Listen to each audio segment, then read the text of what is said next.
A very good morning to everybody. How are we doing? Guess who we've got for you on this wonderful Friday, the 17th of October. Trade Live with IG. My co-presenter is Scotty Byrne, ladies and gentlemen. Yes. He's back. He still hasn't started his secret job yet. Yeah, that famous global burger chain hasn't quite done all my bits and pieces and paperwork. As we were testing the screens there, I had a terrible sort of a flash of myself on the big screen, and I was at a particular angle. I looked like a tortoise that had escaped from its shell. So apologies to all the viewers this morning. I shouldn't have maybe shaved my head before I came on today, but there we go. How are you, Scotty Byrne? Yeah, I'm very good. It's a slightly dull Friday outside, markets-wise, but far from dull. Oh, you getting excited, are you? Well, it's interesting, isn't it? It's when you. It's really hard to talk about stuff consistently when you're against the market, as we know, right? You just felt that, all right? Yeah. Well, yeah, and you flag stuff, and everyone goes, "Yeah, come on, mate, move along." Yeah. But yeah, it's quite interesting, and it'll be interesting to listen to Mr. Well, actually, we'll run through that in a second on the what's coming up. But yeah, it's interesting. That almost sounded like a things. segue. I'm not a bear. It's one of these things, right? If you work in our industry, you can't be a bear because you don't get paid. Scottish people tend to do quite well at it. The parsimonious Scots do tend to do. What was his name on the desk back in the day? Don't worry, Litchy. It's only Swedish krona. Oh God, was that Grant? He was he was a perma bear. Anyway, let's have a look at what's coming up. Of course, Angelina away on holiday. She was messaging me from Heathrow Airport last night. The kids and the husband were off around the shops, and she was at the champagne bar. Fair enough. Watching the market, no doubt. Sorry, you mean to go on? Exactly. So you and I, overnight action opening bell. Then, of course, the bit that I hate and I get right once in a blue moon. Guess the chart. Only time will tell. It's a new section. Well, is this finally the name of the new Bond film, and you've been unveiled as the new Bond? Only time will tell. Oh yeah, I won't. Absolutely. Do not sing on YouTube. Yeah. And then we've got our old favourites, our Friday duo. Joe is in with me at 8:30. And then 9 a.m. we've got Mr. Porridge himself. I've had porridge this morning as well. I've had your porridge, and as well as he calls himself, the optimistic bear. I would imagine he's going to be I like that. Smiling from ear to ear as things are coming home to roost, which he's been talking about, and as have we. Thank you, Maturin. I'm not sure you call it haircut because that implies a style, but thank you very much. No, I appreciate it. Who have we got on here this morning then? A quiet, slow start to this Friday, but Schilling is here. Carlo is as well. Funky Gibbon, good morning to you. Ida Rock, Parky 77, good morning to you. Our usual crew, if you are on the chat, give us a good morning. Give us what you would like to see in the 8:15 slot with Only Time Will Tell. With the new Bond, should we just do a load of polls? Yeah, just have one poll after another. Yeah, exactly.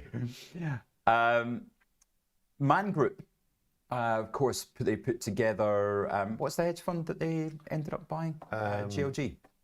Yeah, it's GLG, and I know their main one is AHL. That's the quant fund, isn't it? A Man Group. Then they have bought some other units as well. I mean, I would imagine the quant funds are doing pretty well if it's kind of CTA up until today. So yeah, Man Group AUM up 10% in Q3. We've got a downgrade from yesterday, AstraZeneca, but I've got the note. So that kind of looked interesting to me because, of course, people might want to go towards defensives at the moment. Yeah. Is pharma one of those defensive sectors that you can trust? Is AstraZeneca the name that you can trust at the moment? So I just thought that stuck out. We'll talk about that. We'll talk about Whitbread. There was also, as well, a bit of a segue into the drug space. Trump was out last night saying he wants to slash the price of obesity drugs as well. So Eli Lilly got a bit of a tap on that, and I don't think that will affect Viking tremendously because that's had a great rebound anyway, and obviously that's looking to get into the cheaper angle of of that space. But yeah, there's a few bits going on today outside of the regular. Well, I say the regular headline, the headline stuff about the market. Yeah, and as Jules P says, volatility is definitely going some. It's yeah, it's getting up. So 24 is my level where I start to get particularly concerned, and we are not far off. So let's go into overnight action. We'll look at all the futures and how they are looking for you on this gloomy, grey Friday.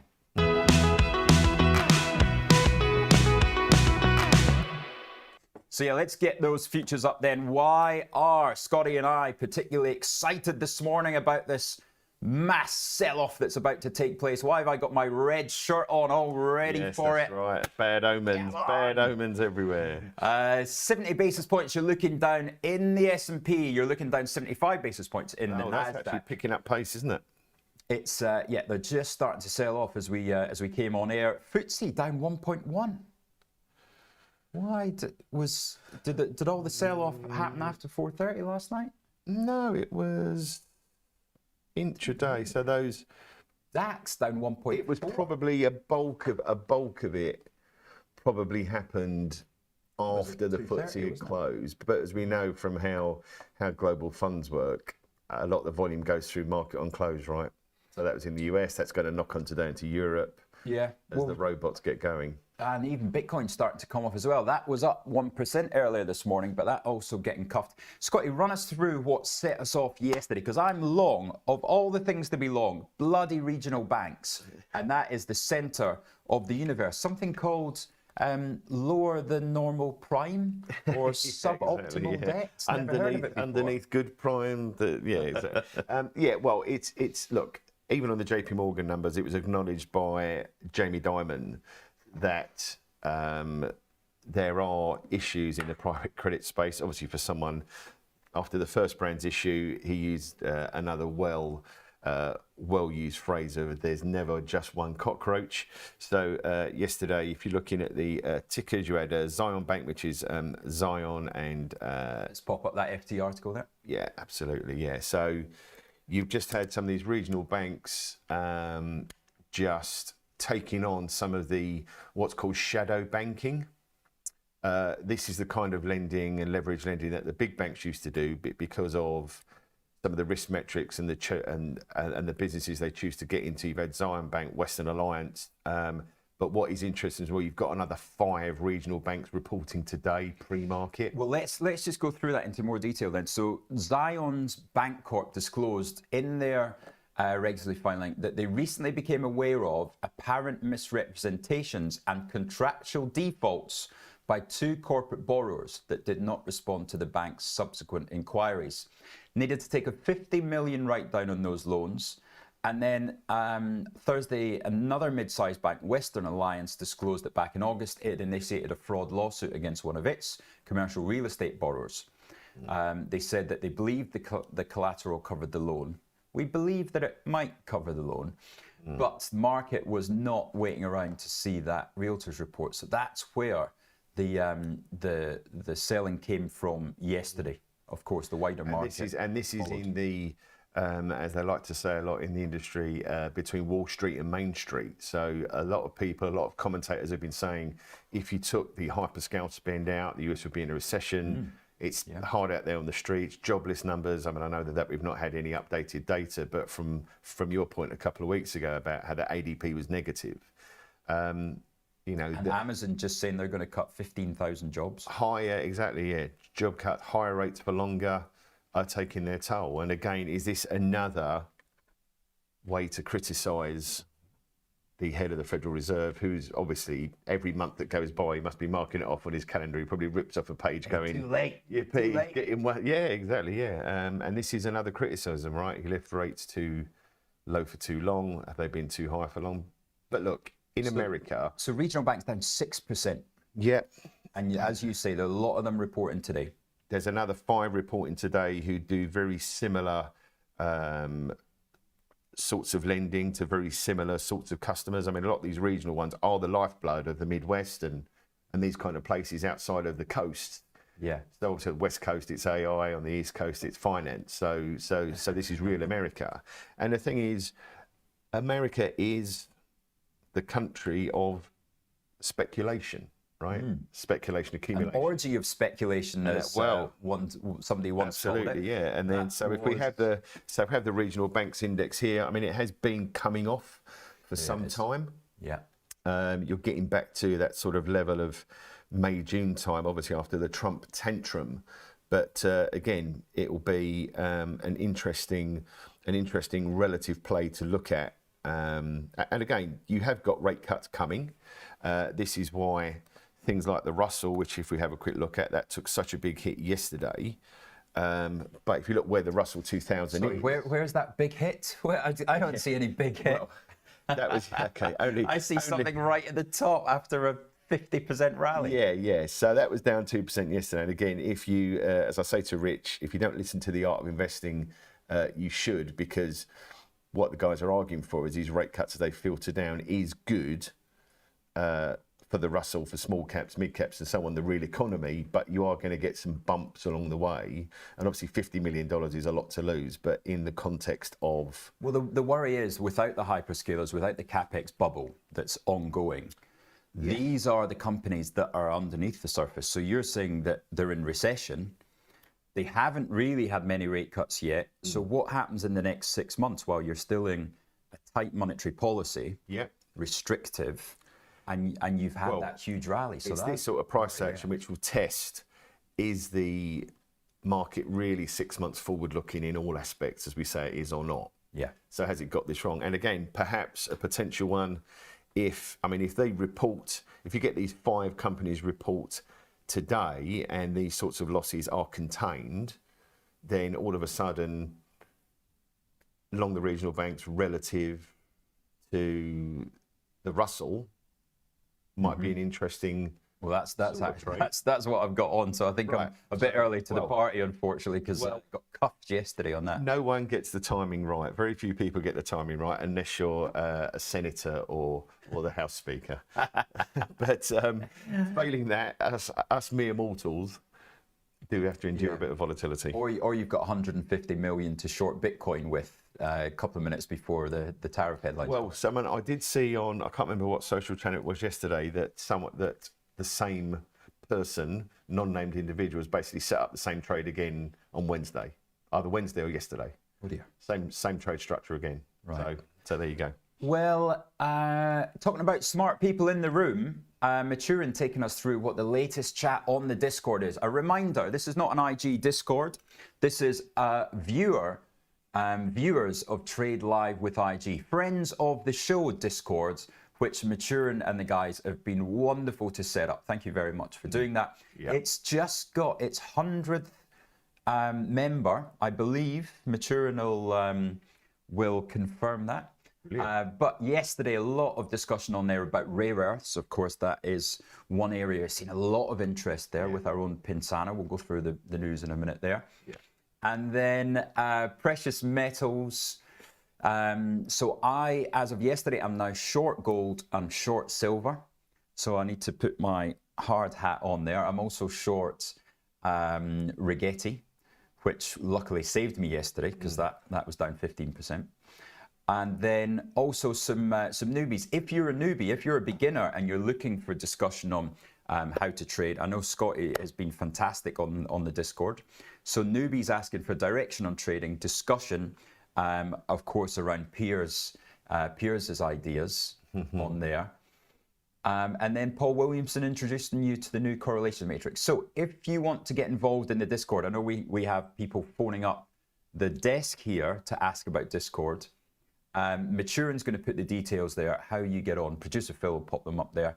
And that's the new Wall Street trades. It's a great platform, and because you've got those subsections as well of all the categories that you want to, you don't have to scroll up and down through a load of memes for finding a particular thing. So yeah, really well done. Good. Okay, I did say we go through that Astra. Yeah, go on. Because it's interesting, because AstraZeneca would be one of the ones that I would have been tempted to jump into. But I'll give you this is from Deutsche Numis. We reduce our price target by 5% to £105. Where are they trading, Scotty? Astra's. Check, yeah. They cut the recommendation to sell from hold. The price target's based on a PE multiple of 14 times next year's earnings, which is in line with the peer group.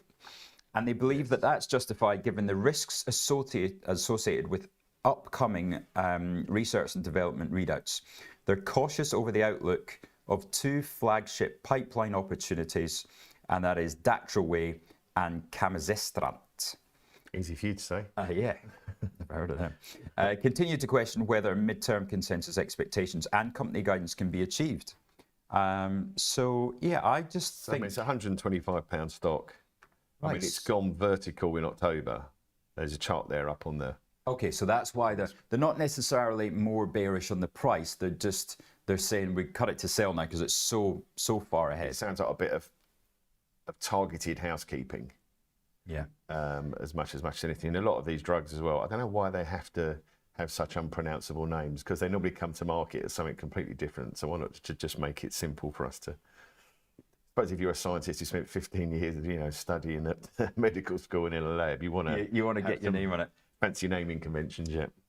Andrew McKelvey, yes, I do indeed have a stop on my gold. It is, as you can see there, 44.25. If we can just quickly go over to mine, that's right, 44.25. So what's that? That's giving me 1.5%. But as you can see, I am well offside already. 43.28 is where I'm short at.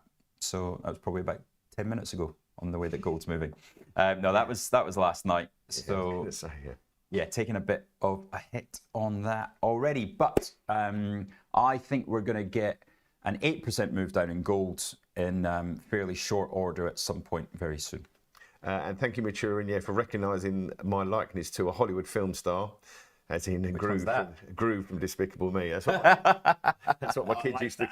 That's what my kids used to call me. Producer Phil's going to find a picture of that particular character. I certainly hope so. And then Whitbread. So Whitbread yesterday coming out with that bit of a shocker. So their analyst call, of course, took place after the show was done. So analyst call was, as usual, no forward RevPAR guidance, but supply remains constrained in the UK hotel industry, and management is feeling good about demand with UK forward bookings ahead of last year. German weakness in Q2 was temporary, and it seems that the only reason for the 5 million cut to German guidance, that's a temporary thing. The conviction still seems very high on the German business. Costs, a little bit confused and messy, but all that really changed is an element of Beefeater, the price of beef. Yeah, makes sense. And so all in all, it was a as expected call. Yeah, kind of. But the stock got absolutely murdered, didn't it? I think it's one of those ones, because it took so long to rehabilitate. Because if you remember Whitbread, after all those acquisitions where it bought this, that, and the other, and it became a bit messy for quite a long time. Yeah. Now it was kind of looking. I mean, I think we were talking about this over the summer potentially. Yeah, that's right. When we had Jamie Goldstein, and Jamie is our hotelier expert. Yeah. I know he'll be watching this morning, probably driving Guy to school there. So good morning, Jamie. But yeah, maybe time to get him back on. Well, yeah. I mean, I think because there's so many arms of this, you don't always understand all the moving parts of a company like this and how it changes under the covers, because there's no real headline. The stuff it invests in it's not the kind of stuff that will make you look at a headline and go, oh, that's exciting. Yeah, it's Premier Inns basically, isn't it? Yeah, exactly. Really cost. Yeah, exactly. So yeah, I think that's, as you say, that is a big reaction to. So I've got a couple of trades for the morning. One is not going to be popular. Oh, you guys are going to be rinsing me on the Discord, because yes, I am shorting Rolls Royce on the open this morning. Wowza. Because this is when the kind of situation where a lot of stocks that have done very well, I think it might just be time to let some go. This, of course, benefiting from the nuclear reactor. If we start to get a sell-off in the market, we're start to go to get some sell-off in the AI, in the capex names, then unfortunately nuclear is going to follow. So I'm going to Can be. It's one of those. It's one of those stocks where it's a bit like your conversations again, at the risk of sounding like a broken record advertising it. When you're talking on the podcast about the length of time it takes to, it's a really exciting headline. You know, such and such company has a new mine, but then it's like Rolls-Royce. It's got the technology, yeah, but actually building one of these things and installing it and having it run with no issues, that's going to be. I mean, I'm not an expert. 3 to 5 years, I would guess. Yeah. For it to actually come, and that's when people realise, okay, so the concept is amazing, but that real term translation into profit, into the bottom line, yeah, into the bottom line has to come through. And yes, they're rich with cash, but that as soon as you start to build nuclear reactors, that cash pile gets taken down pretty quickly. Now, you had a headline up there from the Times, I noticed, on Pensana. Pensana, yes, scraps plans for whole plants. It's not often you get a stock that we've been talking about on the front page of the. Well, it is the impact, Rich. That this is your increasing impact. So yeah, London listed rare earths Pensana has ditched plans for a refinery near Hull. I think because there were some sort of environmental concerns about. They're going to build it in America instead. Yeah. So this will be the conversation that you had with the White House when they were across in Washington, I'm guessing. Yeah, so I would have imagined that again, because this is another kind of rare earths key thing. I would imagine that at the White House they got some suggested sort of opportunistic help to go and do that, which is a shame for Hull. But I think some of the environmental concerns about if you have a mine near Hull, it might make it look nicer. So they probably wanted to make it. When was the last time you were in Hull? I was in Hull. It's got a lovely big bridge in Hull. It does. Very impressive. I was there when I was working for BZW, when we used to have to do regional broker trips. Oh, really? So you used to have to go to Hull, Harrogate, Leeds, Birmingham, Manchester, Glasgow, Edinburgh, and all those places. So I met someone from Hull a while ago, and I said, it wasn't great when I last went some time ago, and they said, it's got worse. So unfortunately, it's one of those places where it needs, I mean, that kind of a regeneration and interest in that sort of industry in that area would be a big shot in the arm, but unfortunately money talks by the looks of it. And it is those parts of the UK that have been forgotten for investment. This is why this is actually really bad news for for the community. I think as we were saying that at the moment you have the government still trying to balance the books. If you have a problem front and centre that's in the press every day, and you talk about it in the press every day, it's really difficult to focus on areas of the country that have these opportunistic things. Yeah. Whereas if you're the White House, you're taking stakes in companies, you've got all the cash in the world, everyone says yes to you. You can basically click your fingers and have a company effectively shift their focus to you. And not to get into that, but yeah, there are opportunities in this country. There's a lot of things to do, but when you're literally trying to manage your books on an almost weekly basis, very difficult to focus on the long term. Okay, right. It is 7:53. I guess we'll go to a quick 1 minute, and then we'll come back and see this open. Luke Moore, I'm coming for you as well. Oh. I'm going to have a crack at his Scottish Mortgage Trust if it's not too. Oh, crikey. So shorting rollers on the open, shorting Scottish Mortgage Trust and buying some Whitbread. And then I want to I was actually thinking of Diageo because, of course, it went ex-div yesterday. And I think if we maybe look at rallied, damn it. It was trading 1760 yesterday. Yeah, dropped down to 1760 on the open and rallied all the way up to £18. So, okay, I missed that one. Maybe we want some cigarettes and alcohol, don't we, Scotty? Absolutely. But as you know, Rich, it's all about risk management. So when in trouble, double. Just sell some more. Just keep selling them till they go down. So what other defensive sectors do you look towards? What would you say is the safer areas? It's hard to see past pharma at the moment, but again, you sort of have that headlight risk, but it's generally high yielding. It's one of those things which is the kind of last thing that you really sell is pharma.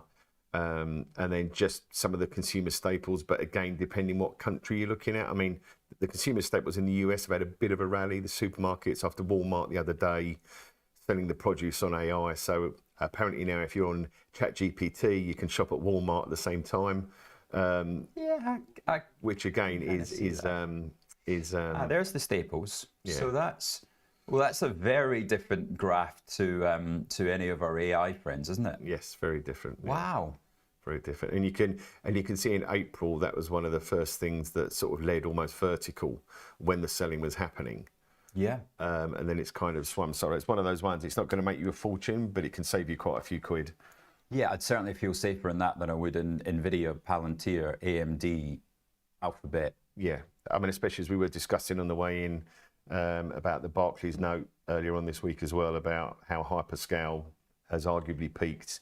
And then you're getting back to these conversations about what are these, circular deals? Are they land grabs? Anyway, we don't want to be too maudlin because it's only Friday. Poppy says that's great risk management. That's one that we're going to have to get on the podcast there. He says, when in trouble, double, as Scotty pointed out there. Absolutely. And there is some sarcasm in that, just in case anybody. That's not investment advice, and that was, I think, above the doors at Credit Suisse, which is why, which is why the doors don't open anymore. Which is why I'm here and not there. Yeah, so there you go. Good stuff. Right, we'll see you in the grand total of 90 seconds. We'll be back for the opening bell. Do you like the sound of tax-free trading? Well, that's exactly what spread betting enables you to do.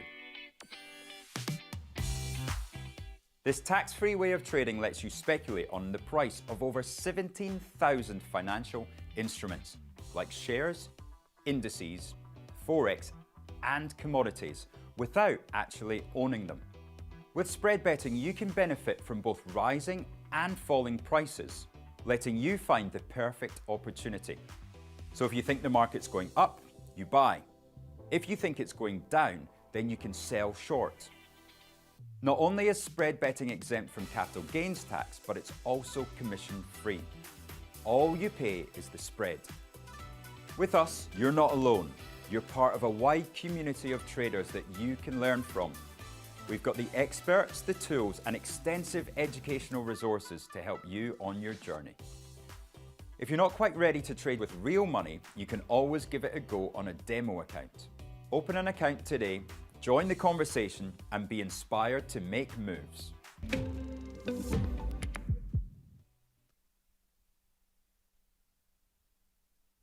Welcome to the Art of Investing, a brand new podcast to help you achieve your investing goals.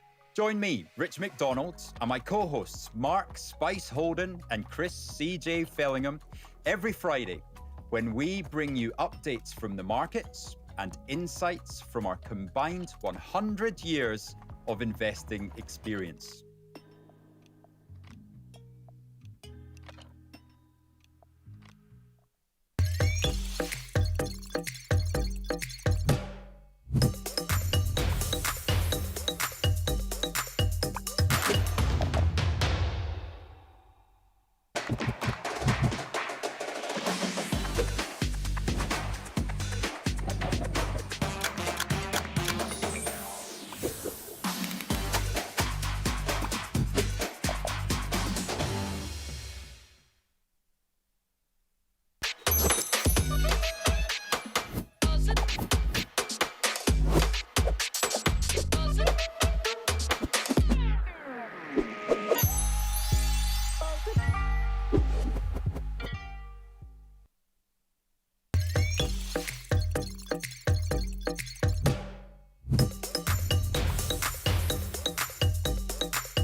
There we go. So we finished the podcast yesterday, right? Mm-hmm. And so we've just had, an hour and 10 minutes. We always go over because we had a great guest on yesterday. So Stewie Thompson is the guest of the week, and he is and has worked with both Spice and CJ. And he is an economist in behavioral economics. Oh, so really interesting chat. But CJ turns around to me at the end and he goes, God, I didn't realise you were balding quite as much as you are on top there, Rich. He had noticed it during the podcast. I must have put my head down. Charming. Well, on that note, we're going to welcome in the market. Right, we're ready. I'm going to turn the... Goodness me. We didn't think we'd be doing that when we met 20 years ago, did we? Oh, God, it's like a country house drama, isn't it? Oh, my goodness. And the stocks. Oh, wow. We got a really quick opening on the FTSE here. They couldn't wait to get off and running. So it's all down, down, down, down. Well, what's popping out to you there? Easy, gent. Not getting bid for now anymore, is it? No, it's not anymore. I didn't. Yeah, I spoke to Kate about this the other day. I said I didn't really see why a shipping company would want to take over an airline particularly, but again, easy to say in hindsight. Somebody jumped in front of me there on rollers. Bit rude. Barclays. Right, so short in 1,118 and a half. Producer Phil just telling us Barclays is down 5%. Is that right? Yes, it is. The banks are getting cuffed. Standard Chartered down. St James's Place is down. Aberdeen. So you can see all your financials there are the biggest losers here. Scotty, what other financial related stocks do we have that we can think about? I suppose Aberdeen, because that's asset management, isn't it? That's going to be there. Scottish Mortgage Trust, I wonder. St James's Place, I told them I was leaving. Well, that's what it is. Down. That's what it is. I had my quarterly meeting. Moving. Try to charge me 0.72%. Schroders, Prue, legal. Which Scottish Mortgage Trust? That's the other one I want to sell. 1097. I don't know actually. I don't want to sell it in 97 and then it's 11.10 bid within 2 minutes. That's just. I think if we keep half an eye on that in the next little while, that might have a little early bounce because this is this is an early markdown, as we said, how much the futures were down. Yeah, HSB, there's a lot of stocks down 1 point. I can see why the FTSE was so weak now, because of course it is very... a lot of heavyweights are down, aren't they? A lot of heavyweights. Aviva, there's one. Is there anything that's up? Look at that. GSK, there's the farmers. Well, we were going to have a look at Diageo, weren't we? Let's see where. So Diageo, British American Tobacco, there's Diageo, down 69 basis points. I will have some of those. Thank you very much. 1,200 I buy. 1789 and a half, Scotty. There we go. And then Whitbread, Bats is one. Bats as well. Whitbread's Unch. But that was a big clobbering yesterday. That might not. That's a lot of bats. I don't know why my preset's as high as that. We'll buy 300 bats at £37.96. And then Whitbread, there's the other one. So £28.96. I will buy 500 of those. Perfect. Right, that's the early morning trades this morning then. Buying Diageo, British American Tobacco, because that's where you hide, Scotty Byrne. You hide in your alcohol and cigarettes. And booze. Hide down the pub. You know, it makes sense. And then... we are buying some Whitbread, but we're shorting Rolls-Royce, and I will short Scottish Mortgage Investment Trust at some point, but I just... About Astras, have they even opened yet? We got Astras yet? After that downgrade? Let's see. Is there anything up? That's what we want to see. I saw... Pinsana, I'm hearing down 6% on that front page of the Times. So Pinsana down 6%. Expo, the stock that never goes down. Pearson on that update, that was quite good. Surprisingly for Pearson, that's had a few pastings, isn't it, over the last couple of years. Andrew McKelvey longing Barclays 359. That's you just bought some Barclays. Andrew McKelvey at 359. Let's have a look at that one on the longer term chart, because I just wonder what I'm going to do is compare it to the mighty JP Morgan. And see how JP Morgan was on the day yesterday, right? That's Barclays. I can see why you're buying it, definitely. That is tempting there because there is... that's a decent little pullback, isn't it? Yeah. All I worry is that there's a lot of selling to take place. And because there's selling to take place, let's have a look at the intraday. Yeah. So that was yesterday. Look at when JP Morgan opened. It rallied, so you might get a rally in Barclays. But then, when the selling starts, it takes all day, and that's what I would just worry about picking up any of these well-held names, the big they were performers. So they were down 2 and a bit. JP, Citi were down 3.5. Bank of America down 3.5. But yeah, five is a big. You're in the money already, Andrew. Here we go. Where's your stop loss, Andrew? Yeah, exactly. And where are you going to take profit there? What about Europe, Scotty? Shall we have a look in Europe? I would imagine the picture is also. Oh, crikey! Yeah, that is. Go on, take them through the performance. In a weakening economy. I mean, you had the ECB a few comments this week saying that rates are going to be sticky to go any further down. So when you're looking at things like the car companies in Germany and so on, you can see the pace of economic activity is still not picking up, hence why rates are at 2% in the ECB or in the euro area versus the rest of the world. Go on, to our blind viewers, read out the moves, Scotty. Deutsche Bank down 6.5, SocGen down 4.4, Rheinmetall 3.5, BNP, Air France, Airbus, Lufthansa, Renault, Schneider, all those cyclical names just lower, aren't they? I mean, that is a big move in the banks. Across the board. That's a proper basket selling, isn't it? On the back. Yes, that's exactly what it is. That's a basket sell. But run people through. You're going to talk about the banks, are they? Right. Good. Apparently, yeah. Good. Going to talk. So, what do you mean by basket sell there, Scotty? So what will happen is we've had a big focus in the last few years on factors. I did read a piece today that nowadays there are more ETFs than stocks. So any theme you want to try and play, you can play through a mechanism. So it's a basket which is a number of stocks which is sold with a particular theme or a particular set of styles or something like that. It's not just kind of sectors anymore. You can have high earners, low earners, but there's clearly that's selling in the financials yesterday in the US. So global customers, if you're a global fund manager, you're not going to just sell US banks if you're worried about lending.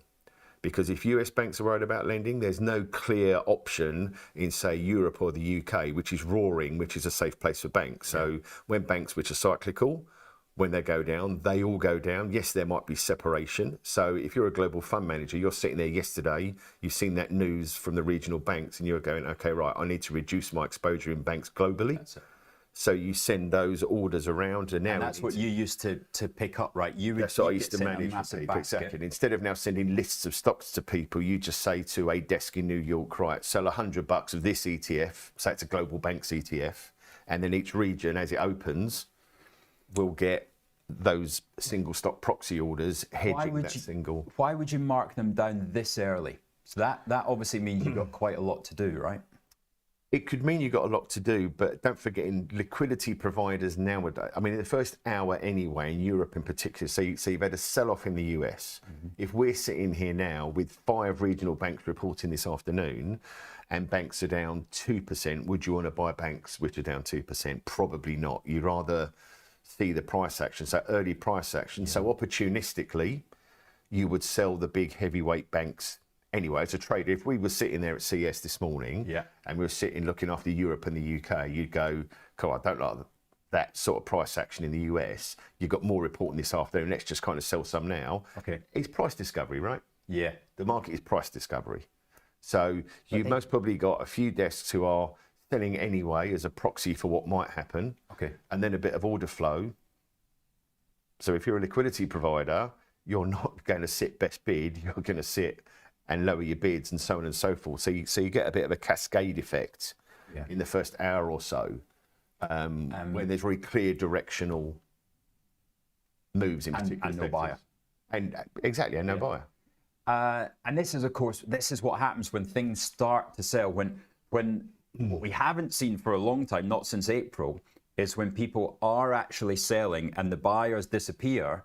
Well, that just shows you how illiquid a market can suddenly become. No, absolutely, and systematic selling that has to be done. This is not a discretionary, I might just sell some banks.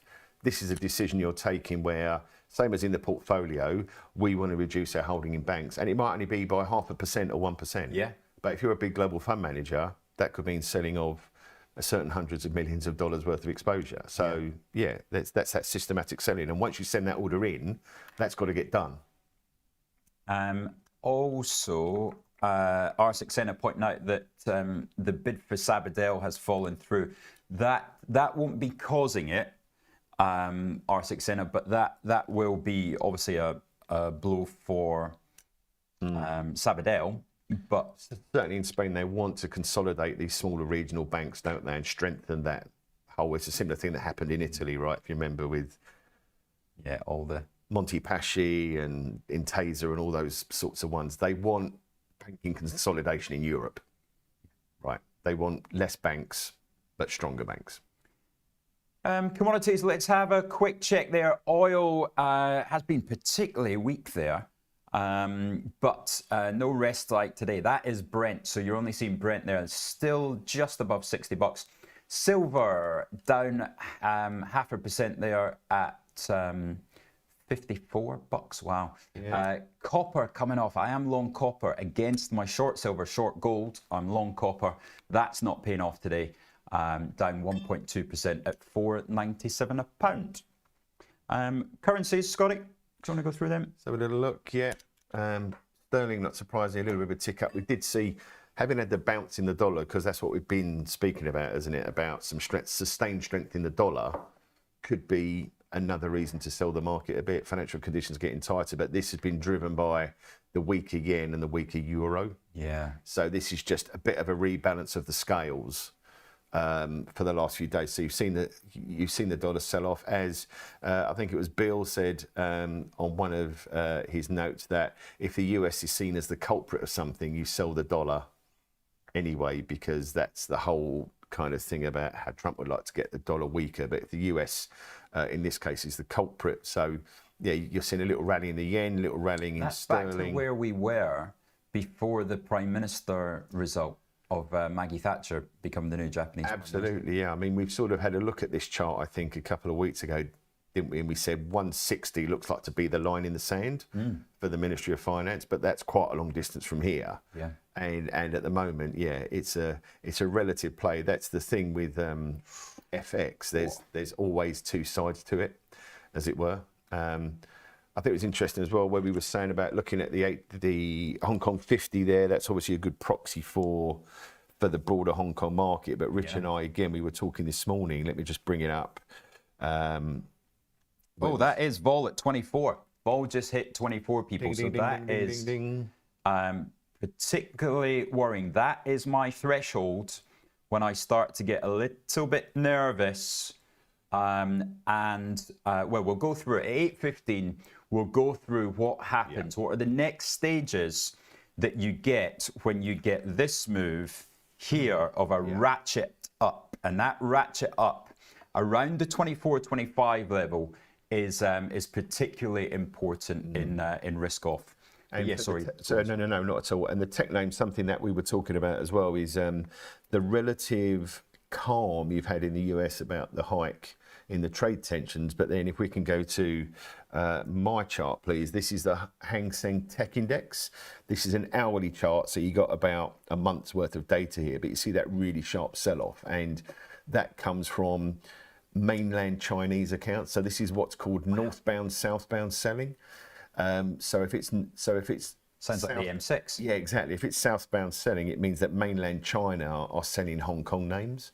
So in spite of the fact we've had everything AI has been racing higher, the risk aversion that you've seen in the last 2 weeks has been quite pronounced there in Hong Kong tech, and they're all coming out with good news. But especially in Asia, a lot of the funds, and if you think retail guys are levered in the US, you ain't got nothing on Chinese accounts. So they really do hunt in packs. So again, you could potentially see Hong Kong tech won't drive US tech, but it's just another example of this risk aversion. Yeah, selling. Spreading. Let's have a look at the individual names. We do have the US 24-hour names recalibrated. So these are fresh moves, people. These are fresh moves that we're seeing here. And I've seen them speaking about that on the Discord. But my understanding is that struck from like midnight or something, or prior close. No, 8 a.m. It's great, really annoying. So that's. It's still a good. It's still a good If you know it's from 8 Right, is a.m. that- UK time. These are new moves, are they? Well, they must be, I guess. I mean, if that's from 8 a.m., that's proper. Yeah. We've had that confirmed. I mean, look at Palantir, Intel, Oracle, all down 3.5s. AMD, Nvidia. Well, it needs. So there's so much red on the board. We need a bit of serenity, a bit of a where are you going to song. find your We serenity? need a bit of serenity, a bit of a song.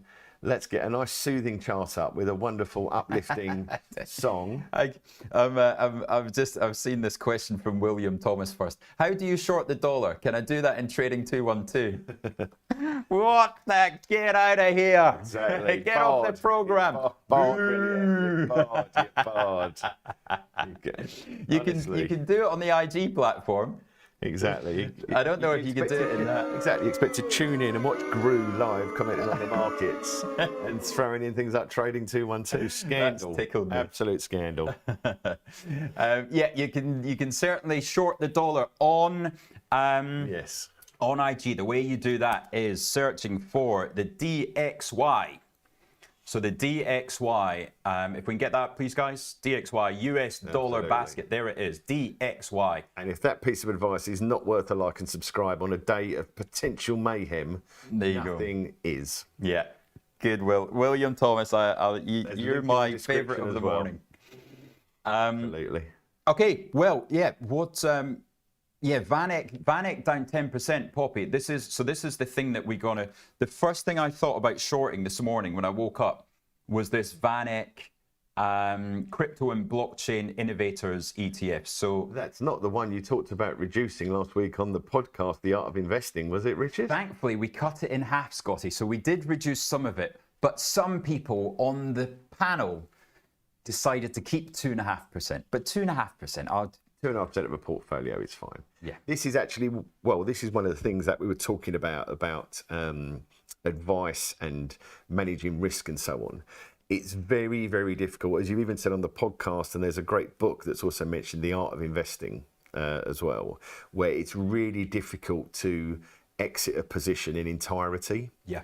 and get back into it, because there's a balance between having enough of a position that you're watching it and checking it versus if it went really wrong, would it really hurt your portfolio? And this is the thing. I think it was exactly a week. It was 7 days at this precise time that we said, take your number of your ISA, your SIP, all your investment accounts, take it, and then wipe out 15% and just check if you're happy with that number, because that's what's about to happen, in my opinion, not financial advice. And not a financial prediction advice. of where the market And is not going. talking about positioning or anything like that, but yes, exactly, yeah. Scotty, go on, introduce the chart of the day.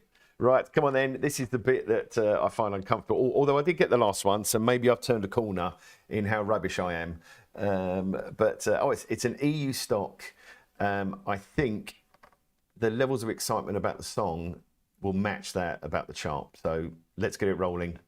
Let's go.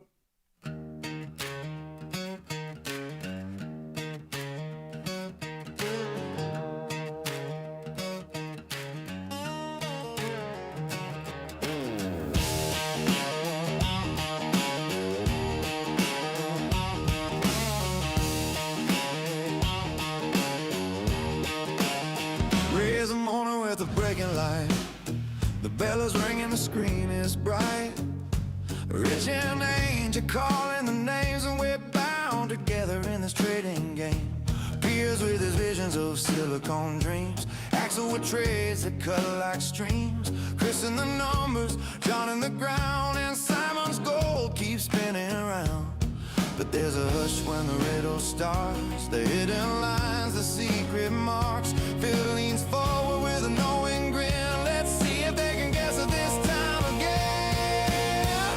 Oh, guess the chart. Raise your hand. Take a part. Through the lines, through the years, through the shadows in the dark. Phil's been trying hard to fool us from the start. But we're laughing as we're singing while we're guessing the chart. Kate's still running, chased by fate. Maturin guards the discord gate. Andrew drops movers, the market shakes. Pelicans are waving with hands that break.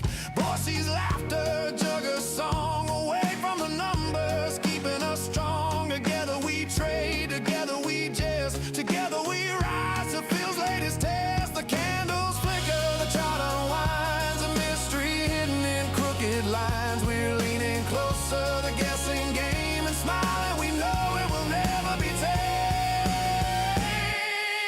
Oh, guess the chart. Raise your hand, take a part through the lines, through the years, through the shadows in the dark.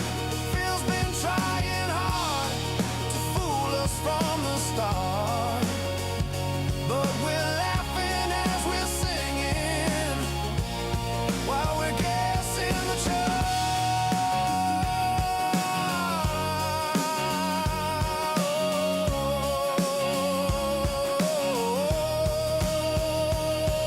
and the stomp of feet and the clap of hands as the market moves like shifting sands. In the breaking dawn, in the trader's song, we belong, oh, we belong.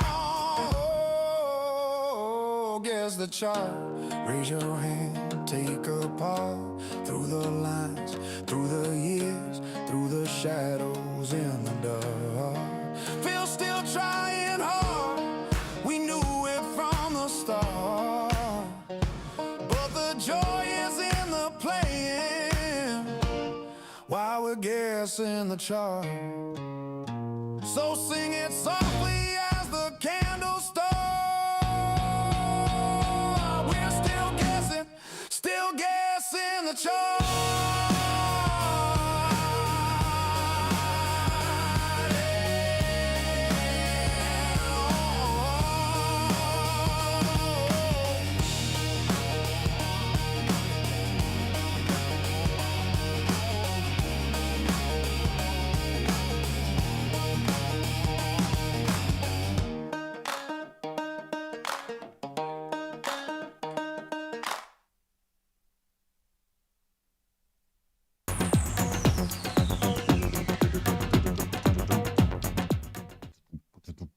That's my favorite intro. That is Good, isn't it?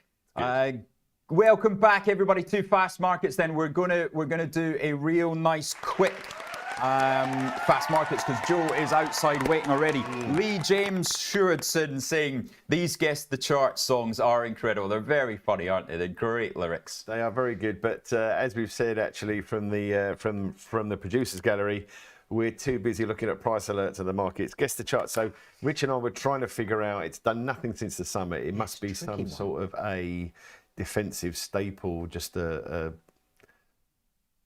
Oh, we're way off apparently. I think the gallery might have to help us out. Yeah, I think producer Phil has won this one. Hermes. Hermes. Oh, is that right?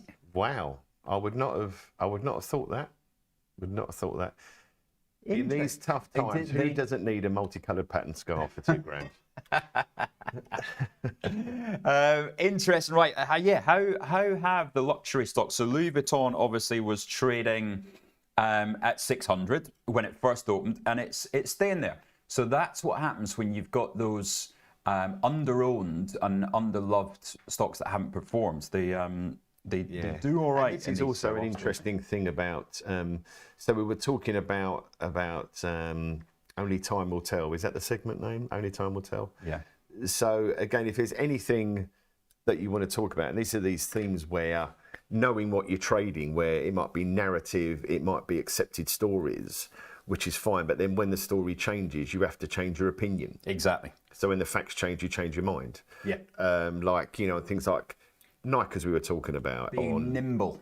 Being nimble, because at the end of the day, the market is just a summary of opinions. So it's great you get something right, but this is what we're talking about if you close a position 100% or leave yourself a taster position. So if there are any things that you want looked at in that segment, if we want to talk about, I mean, I've thrown a few things into Discord, which I'm trying to work on before I... What have you been talking about? I move along. Well, just about...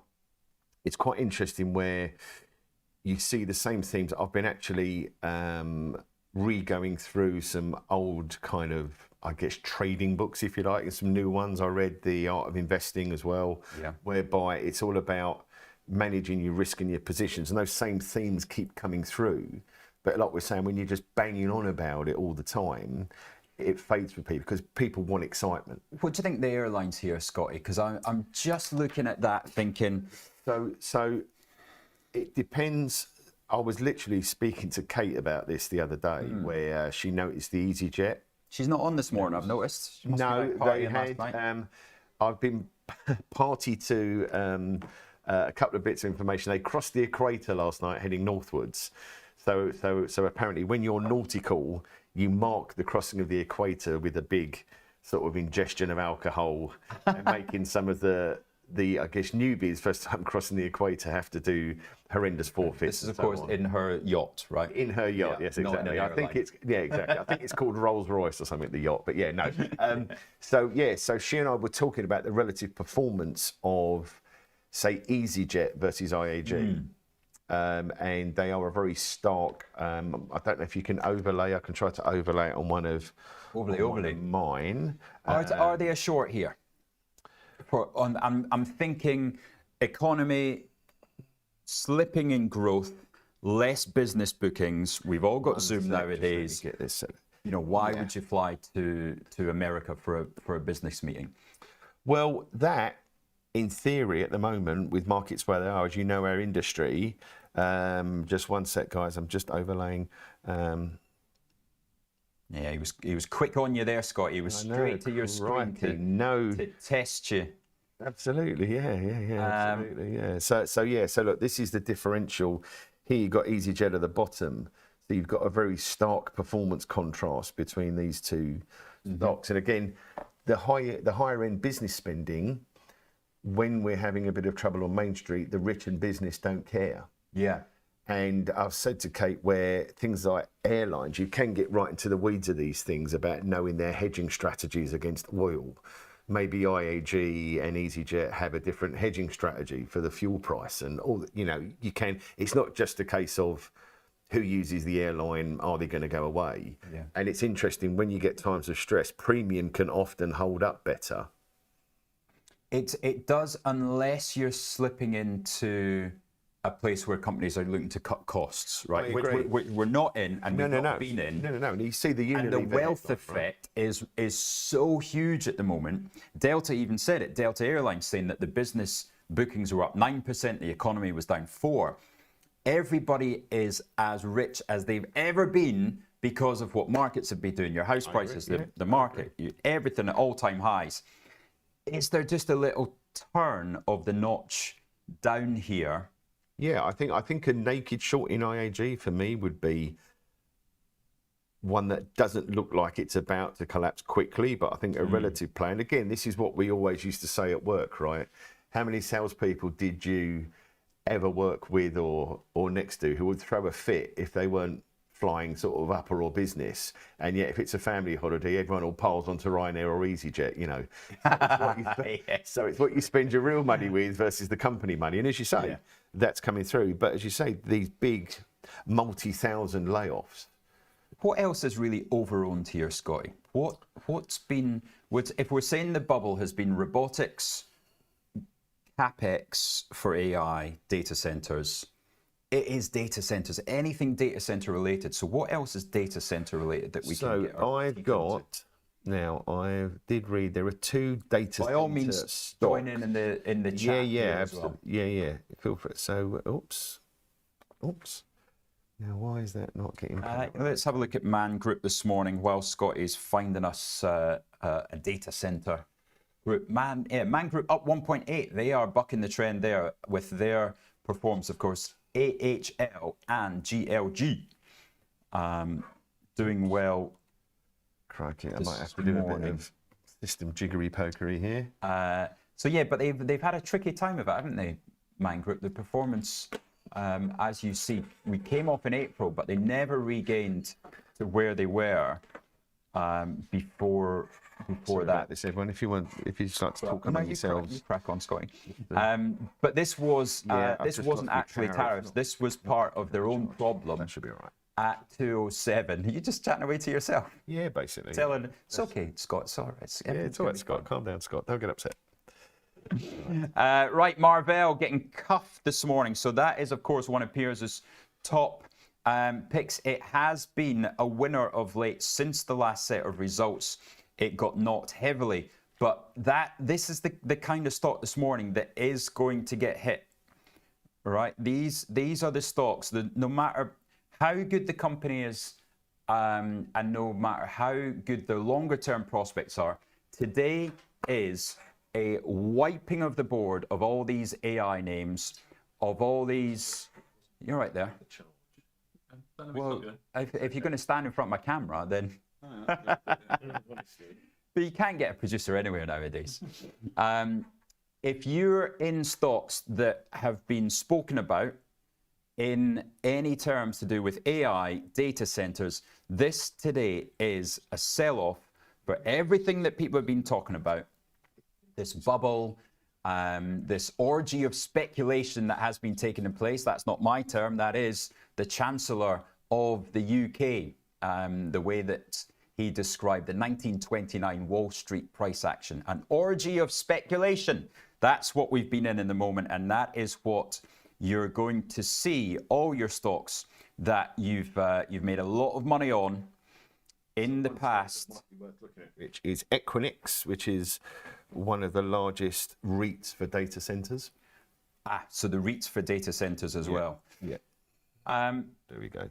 So yeah, just unfortunately, you just sometimes have these little corrections and pullbacks. It's whether it's a bigger thing, isn't it? Well, yeah, and this just reminds people that Risk management again, and it's so boring, but we're going to hopefully try to find a way of making it a bit more interesting, because when you're managing your risk, you might want to slide your stops up. You don't have to trade in a particular way, and you might just want to have a rolling stop, let something run. That's fine. Some people like to do that because some people. So where would you put that stock then? Let's say I'm long AMD, Scotty, right? Let's focus on AMD. Massive winner recently. Okay. If we get that chart up, okay, with some moving averages. Yeah, let's just throw that away. Okay.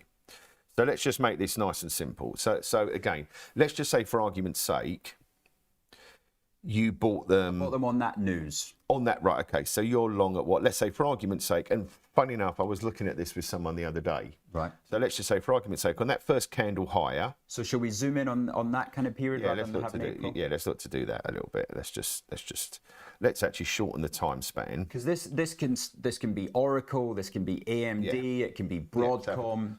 So if we look at the hourly, let's say for argument's sake, that first candle you jumped in, and law of averages, let's say if you took the midpoint of the candle, so that will be 217.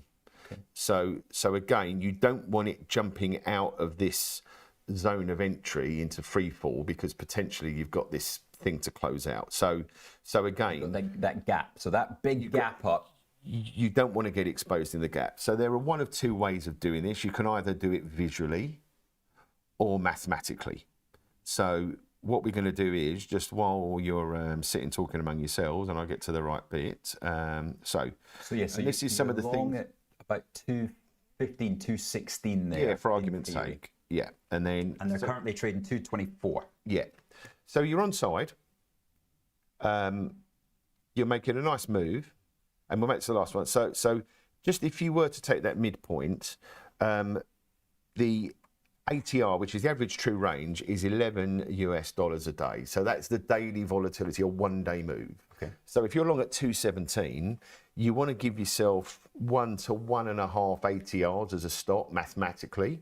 But the problem with that is when you're trading these gaps, if you were to give yourself 1.5 ATRs, which is about $18, right, as a mathematical stop. Yeah, that's a lot. Well, it's a lot, and also this gets you sub 200, so you're right in the middle of this gap. Yeah. So this is where several different approaches. Sometimes it's science, sometimes it's art. I would probably have, if I was long on that news, if we took the low point of that little sell-off before it jumped again, which is 203, I mean, that's 7%. Yeah. So certain things, if you read some of these things like, Naked Trader, which is Robbie Burns, he says use about 7 to 8% as a finger in the air. Okay. So that's there, and that also, and sometimes you just have to use what suits your eye. Yeah. So if you think, well, the last thing I That's want also going to coincide with your, is the green is that a 20-day? So that green is actually the 100 days. So the only moving averages that are in play at the moment is the 20-day and the 50-day. So that yellow line I've drawn there, that would be where your 7 to 8% stop would be, but that would be dangerous. And would be, exactly. But that would also be dangerous because, as we know, stops are market orders. So you don't want to just have a stop effectively looking in the abyss. It's like saying if I lean far enough over a cliff. Yeah, but 24-hour trading nowadays. I mean, it's 24-hour trading, yeah. So let's just say assume that if you use that, and that's what's called a swing low if you're a candlestick trader. Sweet chariot. That's the swing low as well. Now, the issue with that is machines know that's where retail traders place a stop at a swing low. Right. So they will sometimes stop hunt, as they used to do on the old futures markets, because you know where levels are. So if I was long on news, I would probably want to place my stop somewhere in this sort of fresh air, if you like. So let's just say, for argument's sake, 207. So that's about a 5% stop. And then the higher it goes, you just move your stop up. Yes. So you don't. So you would have already done that. So take that into consideration. If you're sitting on big profits, please don't lose them all. Yeah. Right? Because anything could happen here. And you don't want a washout. Trust me, from April, having sat long on that Friday in April and opened the futures at 11 p.m. on the Sunday night, almost had a heart attack. And you can do all the breathing exercises you want, Yes. all the yoga, all the meditation. You don't make a good decision when that happens. Exactly. And that's what happens as that volatility is coming up towards 24, 25. People are not making decisions logically. They're making decisions that they're forced into because they're having to reduce their risk. When you reduce your risk, you can only sell things that you've got. So that means that people are selling their favorites. You're told by your risk manager, get your book down. You've just had 3 shocking days. Exactly. Get your risk down. Getting your risk down can only sell your winners and your good stocks. And that's what we're talking about, systematic selling. So when you're trying to manage your own position as an individual, when you're confronted with systematic selling, that has no emotion. No. Because you're told, this is what you're going to do over the next 2 days. Yeah. And anyway, well, they don't have 2 days. They've only got a day. Well, a day, half a day. Speaking of systematic, Joe is waiting in the wings. That's right. Let's hear from our expert strategist. I'll go back and see what the minions are up to in the back. And we'll see you back in here for 9 a.m., sir. Absolutely.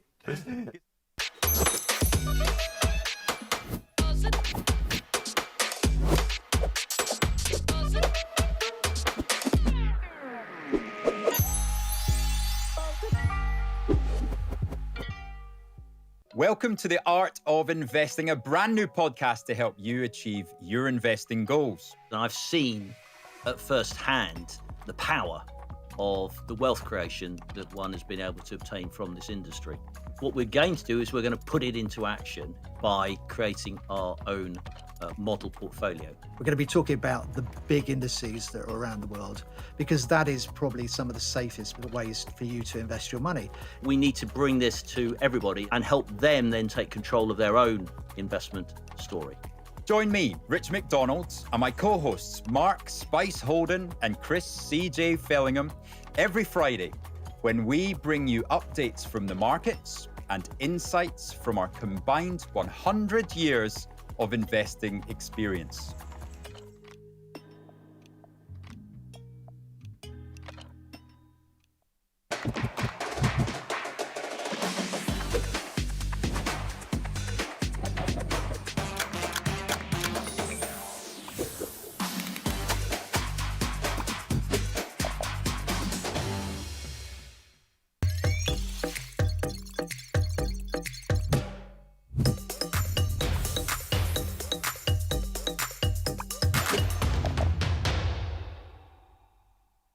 If you're looking for flexible ways to trade financial markets, Whether you're experienced or new to trading, you've come to the right place.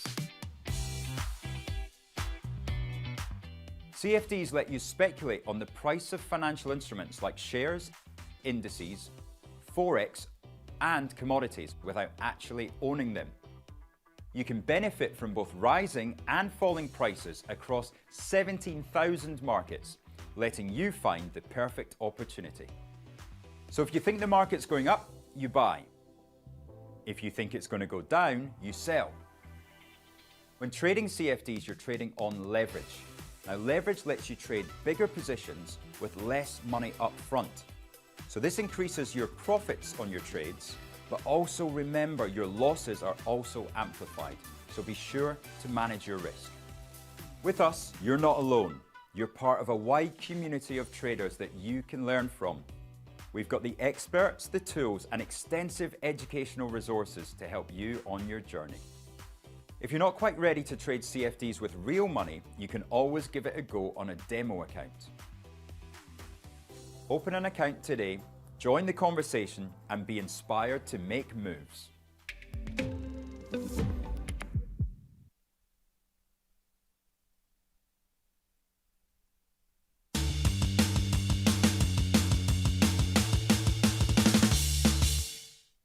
Welcome back, welcome back. We have the man to give us the wisdom. Joe, wonderful. I haven't had a chance to chat to you for a couple of weeks now. Yes. So I'm particularly interested, and of course, we've got the banks news yesterday, the regional banks. It's put a little bit of a nervousness post First Brands. Yeah. Take us through it. Well, I mean, I have a full disclosure. I'm not a fan of private credit. A couple of years ago, Steven Schwartzman, the CEO of Blackstone, gave an interview to the FT, and I had to note that quote down because he said, with private credit, you can get 11 to 13% a year, almost risk-free. And I was like, I have to write that down because that's a quote that's almost never going to come back and haunt him. Never. Never. And that was the head of Blackstone. Yeah, he was talking his own book, as we know. Because they obviously are one of the biggest issuers of private credit to businesses. And how has that landscape changed over the past few years? well, people have become greedy. People have been issuing private credit as the investor demand has increased so much. So it is really a situation where, especially when it comes to institutional investors like pension funds and endowments, they really love private assets, whether it's private equity or private credit, all that private stuff, because it feels like it's much less volatile and much less risky than it really is. And so everybody was Why does it feel that way? Because it's marked to myth. I mean, seriously, it's like just yesterday there was an academic article published in the Journal of Private Markets where they looked at private credit, which is marked, pricing is made by the people who own the credit, basically own those loans, and they basically say like, okay, we estimate that the default risk is that, and then the potential write-down is that, but we can probably sell it for that. Okay. And then they compare it to senior loans, which are also bank-issued loans, but they're traded on a daily basis. So you have a daily market price like you would have with stocks and other stuff. And they found, number one, no alpha for the private illiquid market. Right. On average, the same returns, if not worse, because the returns are manipulated higher. Because what happens if you have a private loan that goes sour? Assume you have a First Brands loan in your portfolio. Well, let's take it who exactly did have. So look at those. There they are. Those were Those were the lucky ones.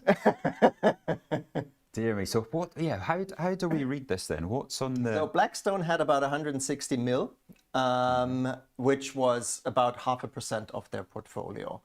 CIFC is a bit more, but I think the biggest ones that are most exposed, and that's really the key one, is Jefferies. Because they had amongst the biggest exposure, and as a result, BlackRock actually pulled an awful lot of assets from Jefferies funds. Oh dear. I think that was last week or 2 weeks ago.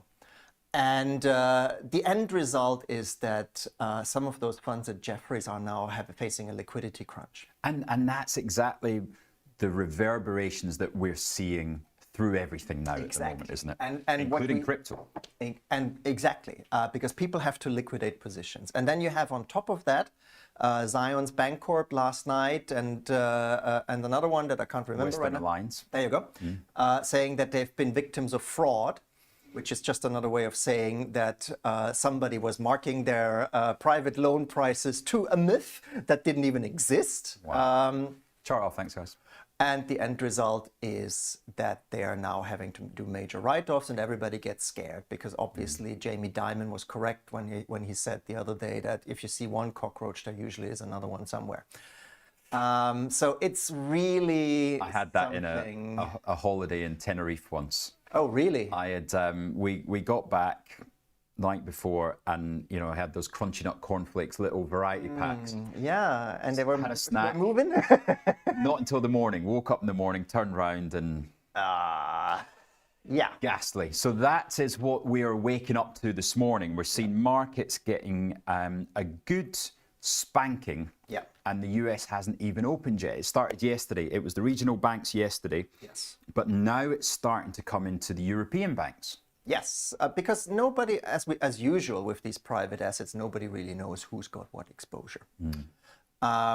So personally, I don't think that this is going to derail the bull market overall, especially not in the US, where you effectively have a bull market in one part of the economy, one part of the market, which is the AI part. Yeah, we got a few things that maybe look a little bit... They're looking a little bit shaky, okay, but it's not enough to generate a massive pullback, in my view. But then again, you know, we've been in this story before. We have seen what can happen when private assets and illiquid assets go bust on a larger scale.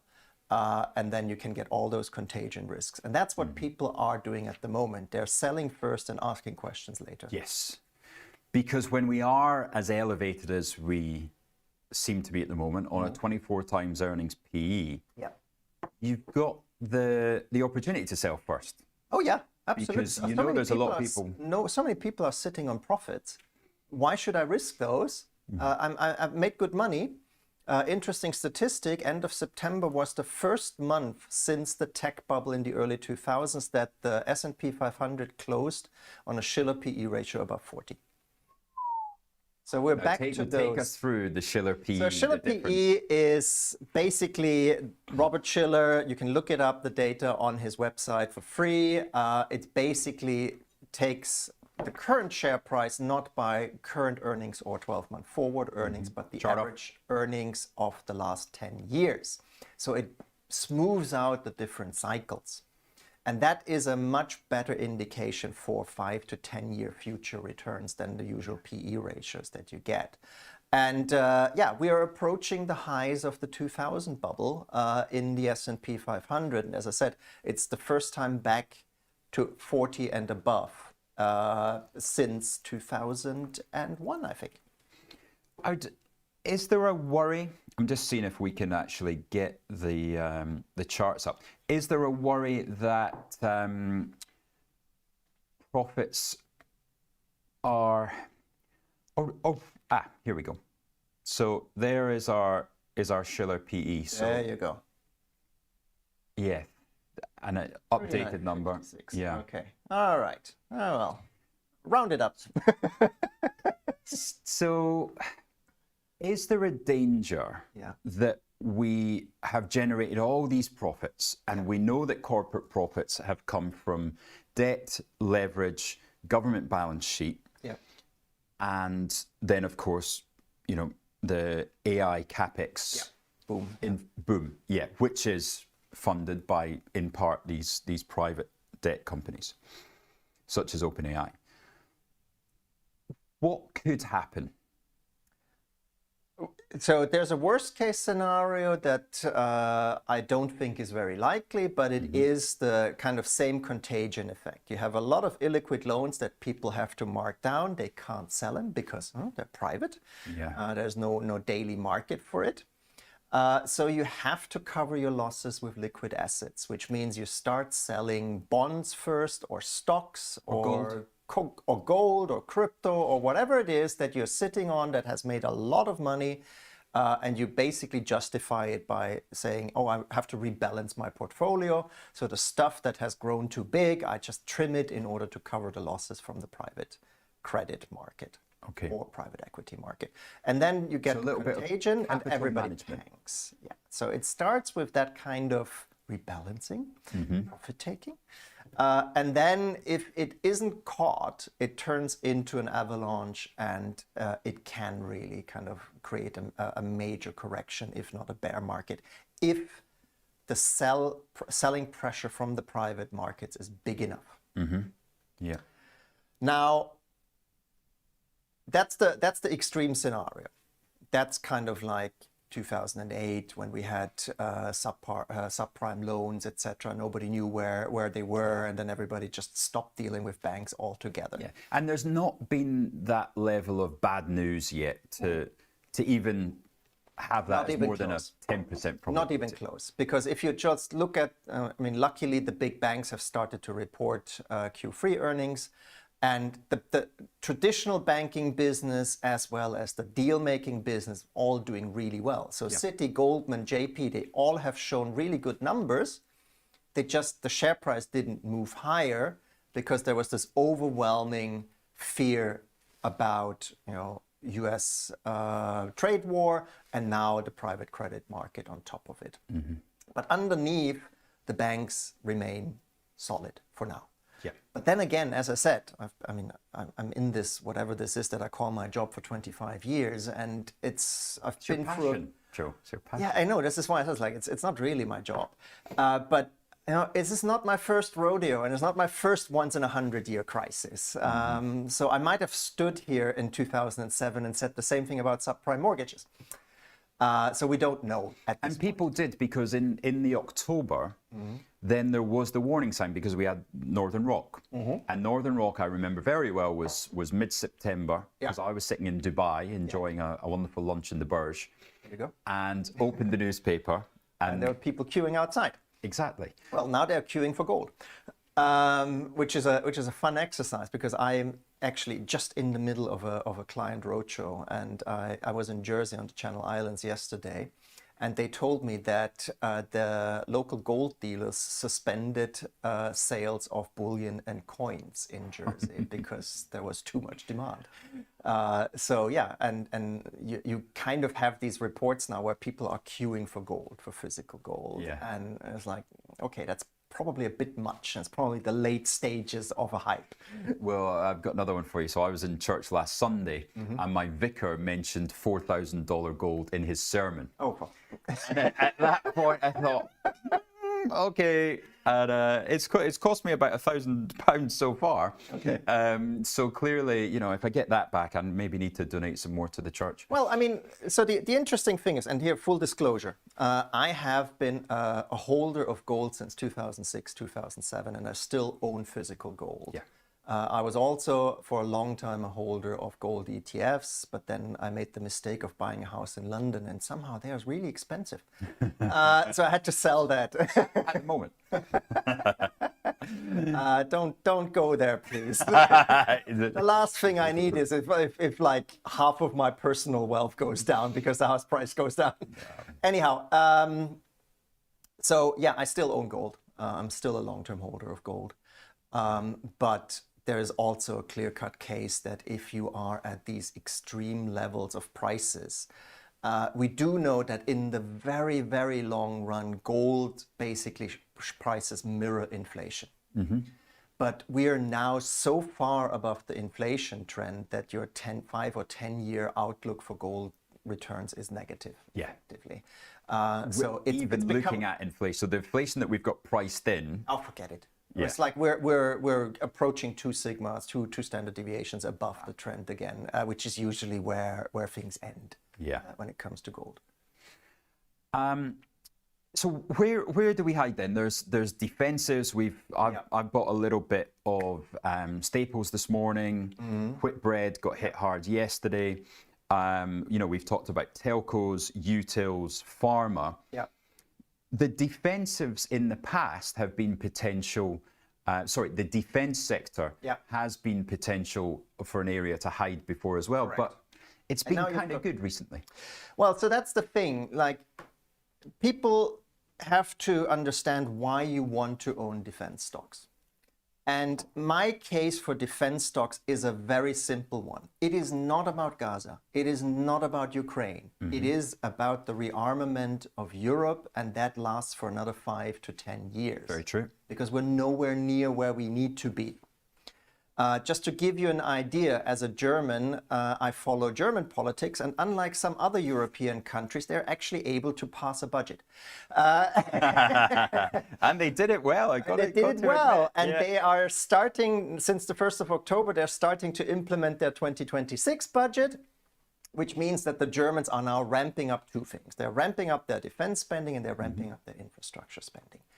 And when it comes to the defense spending, Germany has... So most NATO members now have committed to increase their defense spending to 3.5% of GDP by 2035.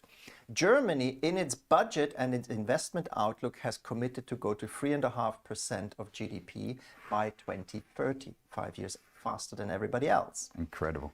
Guess who's the largest client of Rheinmetall? It's a fairly safe contract as well. So, exactly. So... And meanwhile, let's just have a look. Sorry, Joe. Let's just have a look at the Wisdom Tree European Defence ETF. So that takes us back to April, May. I mean, there's no point in having April involved in that there. But there is fairly stable. But then into October, there it has peaked. Yeah. No, it has. And as you get more and more chat about a Ukraine ceasefire or Trump kind of supporting the Ukrainians more and now meeting with Putin in Budapest, which the Ukrainians will not be happy about that meeting between Donald Trump and Putin, because it, number one, means that any deliveries and decision on Tomahawk missiles for the Ukrainian will be delayed until after he meets Putin in Budapest for a couple of weeks. So that's a problem. But, after having that massive win in Gaza, people are betting that he can pull off something similar with Ukraine. And quite frankly, what I expect to see in that instance is similar to what we have seen in February and April, where those defense stocks pulled back 20%. Right, let's just remind everybody then what we saw. That's the one. That's the... didn't last long though, did it? It didn't last long at all, because it became clear very quickly that the war in Ukraine will continue, and then people bought back into it. And my bottom line is always, like, use weakness based on Ukraine peace deal chit-chat. Yeah. Or if we even get a ceasefire in Ukraine, use those sell-offs to bulk into defense stocks with a investment horizon to 2030. I'm tempted on this because I've shorted some Rolls-Royce this morning, but that's more on the nuclear element rather than the defense side. So I think that I might pick up some of this. Yeah, or just kind of let it roll out until Trump meets Putin in Budapest in a couple of weeks' time, and then see what comes after that. Because I don't think Putin is ready for a ceasefire. Where do you get that idea from? I don't know. It's just something tells me that. It's just a gut feeling, Well, right. I'm going to put an alert in then at £26, which is another about 3% lower, and I'll put in there, Joe thinks worth have a look. There we go. That's just in case I forget. Yeah, then you can pester me for the next 6 months why I was wrong. Never. People don't do that to strategists, do they? No. It was the first question from an audience member this morning. So, what do you think about your S&P 500 correction scenario? And it's like, can you let sleeping dogs lie? Well, but let's address that. So, Admiral Cucumber did ask you that this morning. Well, we have addressed it a little bit. We went through the worst case scenario. What's the best case scenario? So, my base case scenario is not the best case scenario, but the base case scenario is, how do you catch that knife of private credit meltdown? you catch it the same way how you catch the pressure from the White House, namely the Fed cutting interest rates more aggressively. Because those private credit loans are all floaters. They're all floating rates, so they within a month to 3 months readjust to the rates that the Fed sets. Okay. It's not they don't tend to be 5-year fixed or something like that. Right. And what is there a reason that they're floaters? Usually it is a floater plus a spread because the issuer wants to kind of get rid of the interest rate risk. You can't hedge it really like you would normally with a bond in case you don't. Right. I'm not happy with a 5-year fixed. Okay, so now we understand why Powell came out the other day. And that is one of the reasons. So it all piles in the same direction. You have a weak job market. We don't know whether we have a weak job market because the government is in shutdown, but we assume there's a weakening job market. There is political pressure from the White House to cut interest rates. And now you've got the private credit space, which all of which you can solve with the same issue, namely do a rate cut next time, maybe get more aggressive in your guidance for more rate cuts, and this is how you stabilize this market, at least for now. If it really gets out of control into the worst case scenario, you do emergency rate cuts and you slash the interest rate by 50, 100 basis points, and basically promise to provide liquidity wherever needed. Well, that promise, has always worked in the past, hasn't it? That's 2008, 2020, it always works. I mean, this is how you stop that. But let's hope we don't get to that stage where the Fed has to do an emergency meeting. Let's put it this way. Right. Well, I mean, that's all really reassuring, isn't it? really reassuring. How do we track the private equity and private debt then? Is there a nice chart that we can look at? There isn't. I mean, Preqin and PitchBook are the public resources where you can look at quarterly data, but it's always delayed by a quarter. Right. It's very, very, unless you have specialized data and subscribe to that, which I don't because I'm a public market guy, there's no way to track that. That's the problem with all that stuff. And to be perfectly honest, private markets, whether it's private equity or private debt, have become incredibly popular. But to me, there's one good reason why you want to invest in private markets. Yeah. There's one understandable reason. There's one reason there is absolutely no good, and there's one really bad reason. Okay. So the very good reason is you might get access to investment opportunities that are not available in listed markets. Private, small venture capital businesses, OpenAI or any of those unicorns. Yeah. The understandable reason is if you are a trustee of a pension fund or of an endowment, what you get with private equity and private debt is smooth volatility. You don't see your short-term setbacks. So it helps with your career risk and your ability to sleep well at night. It's not a good reason, but if it's your job, I can understand it. Yeah. The no good reason is because you think there's an illiquidity premium. So every one of those private equity, private debt guys will tell you that illiquid assets gain an additional risk premium. There is no evidence. As I said, just yesterday came out a study that said private credit has the same returns as the liquid senior loans, leveraged loan market. And then the no good reason is to invest in private assets because you think you can get higher returns than in public markets, because you can't. I mean, when I was back in the day of being an outsourced CIO for family offices, creating multi-asset portfolios, we modeled private equity as small cap value stocks with 20% leverage. Yeah. You can replicate the average hedge fund return by basically buying treasuries and selling out of the money put options with 1 month maturity every month. Gives you the exact thing plus 3%, and then you can take an imaginary 3% in fees, and you're basically where the average hedge fund is. Yes. And with private credit now, since yesterday, I know that all you have to do is buy things like Fair Oaks Income Fund, which is a closed-end fund listed in the UK that deals in leveraged loans and CLOs and stuff like that. And that has daily liquidity and does better job. So, Will we have that on the platform, Oaks, I wonder? Fair LN, if you want to have a look. PH or F? FAR. FAIR, sorry, like fair. Fair. No, I don't think. Fair Oaks Income, there you Fair go. Oaks. Fair Oaks Income Fund. That's the one. That's the one, 2021. 52, 53. Right. So, and what about these US funds like the Apollos and BlackRock? Is there any one that we should be watching? Yeah, that's not great. No, it's 100 million market cap and not the most liquid stuff, but at least as a retail investor, you can get it daily traded. But yeah, is there anything that we can watch to see stress in the system?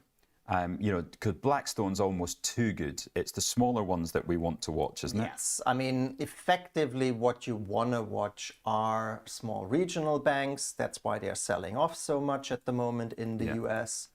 And then stress in the system. I mean, we're back to interbank lending rates. TED spreads of 2007, 2008 fames. Most viewers will not even have been born by then. Give us a really quick, because I haven't heard about that for at least 10 years. No, it's like I haven't looked at TED spreads since 2010 or 2011, but we're back to that. It's like if banks stop lending to each other or demand higher spreads for risk compensation, that's when you know they're getting scared about each other and about what the other guys have in their portfolio. Okay. And I doubt that the TED spreads are anywhere elevated where you would say this is a risk level at the moment. They're probably elevated now, but not a lot. High yield debt? I don't think that's a good bellwether for the private credit market. Okay. I mean, as I said, it's actually a much better substitute than true. a bellwether. So yeah. Okay. It's going to be very interesting. This is why our job is so much fun.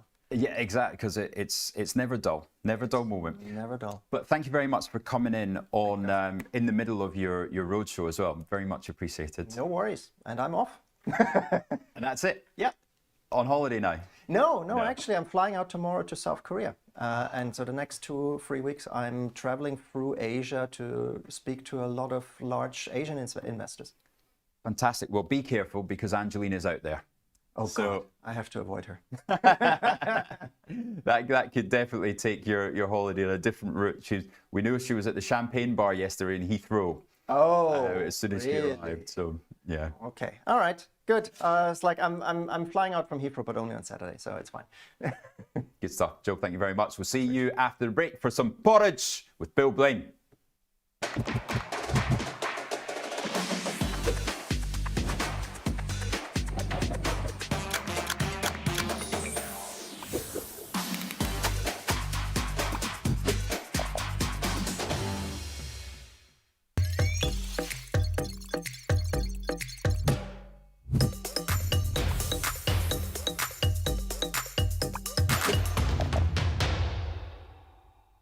Hello, I'm Axel Rudolph, Senior Technical Analyst at IG and Fellow of the Society of Technical Analysts with over 30 years experience in trading the financial markets. I've been following cryptocurrencies from the very beginning, and with IG's new crypto offering, I can finally share my technical analysis expertise on crypto with you. So join me every Wednesday morning for my new show, Charting Crypto, where I'll be answering your technical analysis questions on all things crypto, live on Trade Live with IG.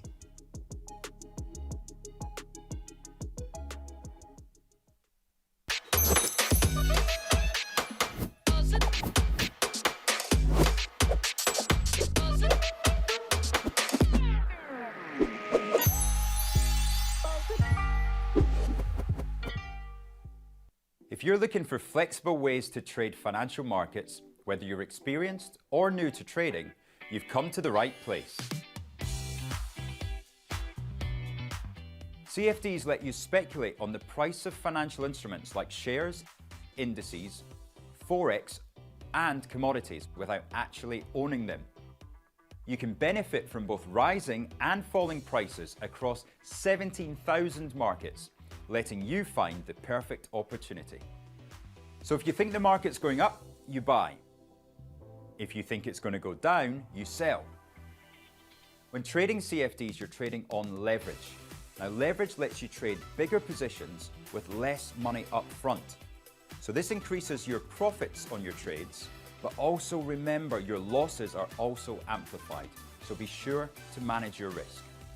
With us, you're not alone. You're part of a wide community of traders that you can learn from. We've got the experts, the tools, and extensive educational resources to help you on your journey.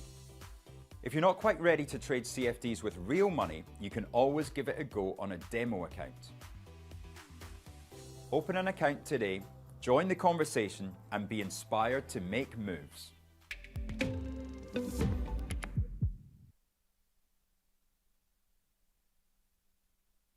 Welcome to the Art of Investing, a brand new podcast to help you achieve your investing goals. Join me, Rich McDonald, and my co-hosts, Mark Spice Holden and Chris C.J. Fellingham, every Friday when we bring you updates from the markets and insights from our combined 100 years of investing experience.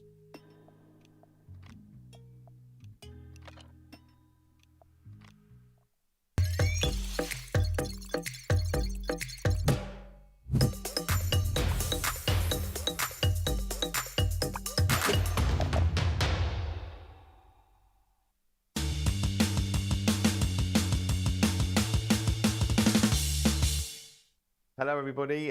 Thank you to Whacking there for that really interesting segment, as always, on a Friday. Welcome to Bill, and good morning to you, Bill.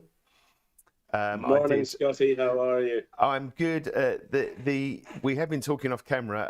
I don't know if you've been watching the show, but I've had a likeness to Mr. Gru from the Despicable Me movies since getting my haircut rather inadvisably a bit too short. So as a little segue from the last bit, I went back and saw the Minions, and all they gave me was that when I asked them their market opinion, which is obviously of no use. But I have been thinking of you for the last few days anyway, with your regular notes, which I now subscribe to, which I think are more than worth the paltry amount that you charge, which is very nice to get access to your thoughts. So an optimistic bear must be a bit happier at the sound of chickens starting to come home to roost. Is that a fair assessment? Okay, so Scotty, it'd be fair to say that over the last 40 years of market mayhem, which I've indulged myself in, I've learned a couple of lessons, and I put all these lessons into Blaine's market mantras. Number one says that the market has one objective and one objective only, and that is to inflict the maximum amount of pain on the maximum number of participants. Okay, we all know that one. Number two is the one that I think I'm most famous for, which is things are never as bad as you fear, but seldom as good as you hope. But the one we've got to think about just now is mantra number three, which is markets are not clever, smart, or intelligent. They are just the weighted sum of stupidity.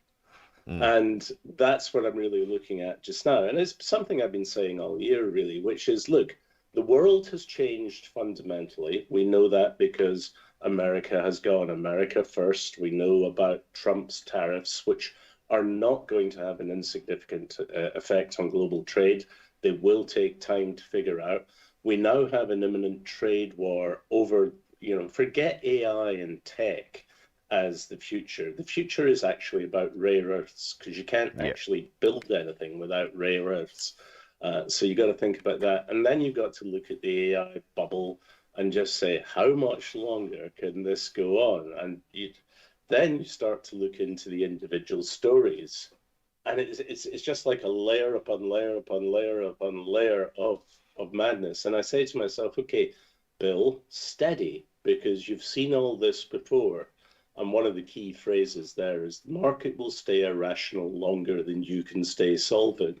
God, I am a cataclysm of cliches this morning, I'm telling you. There's nothing wrong with throwing in a bit of Keynesian logic on a Friday, just to get everybody. We've got all these things going on, and now we are beginning to see signs of cracks. And one of these this week is we've had some corporate credit events with First Brands and Tricolor in the States.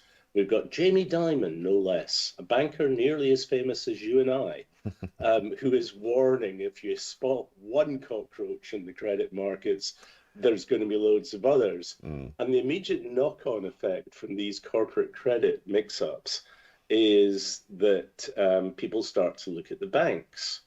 Now, the banks involved in the lending that has gone spectacularly wrong for all the usual reasons to these failed American corporates, Jeffries in particular, are saying, oh, it's not a problem, we're well able to cope with that.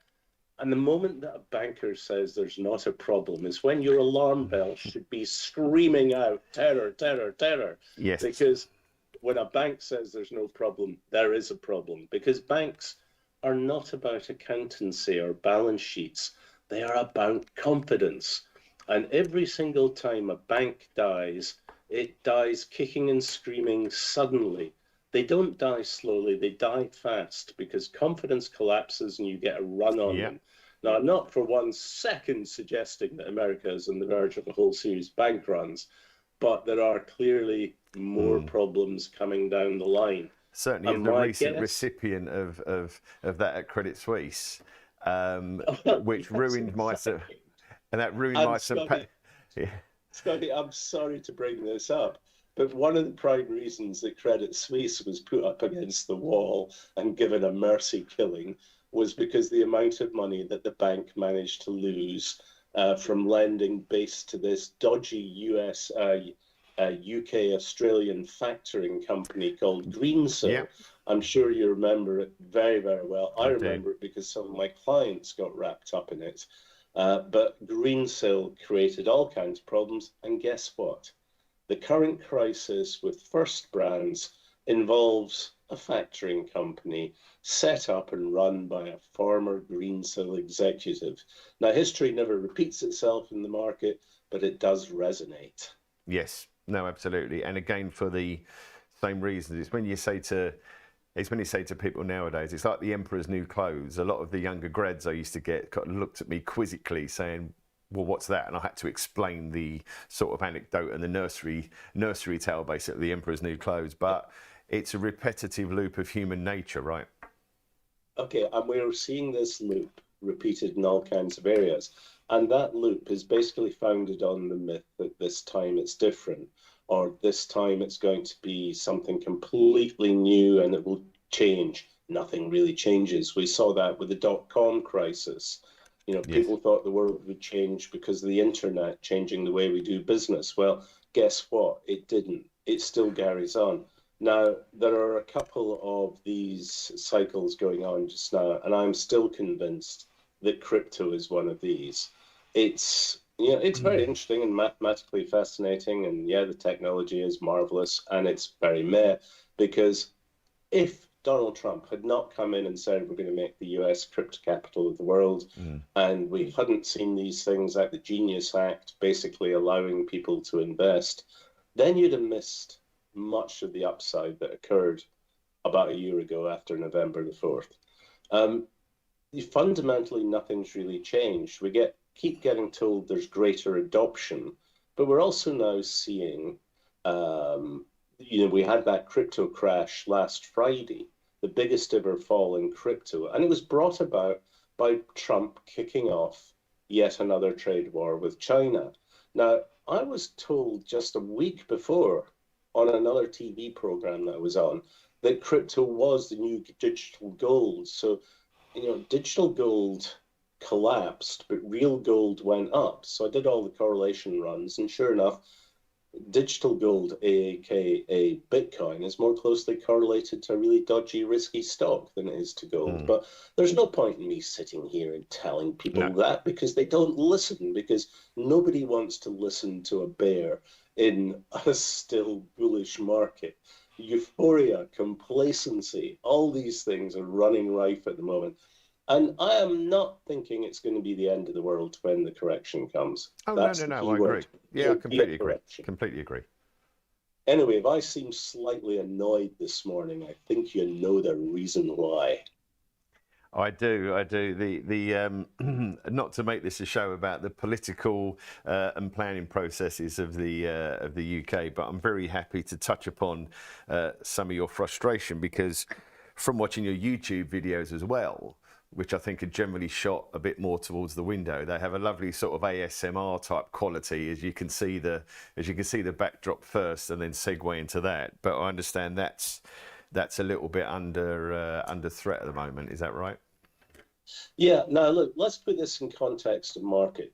Boys and girls, what I'm going to whine about this morning is UK planning. Now I live in the very pretty village of Hamble.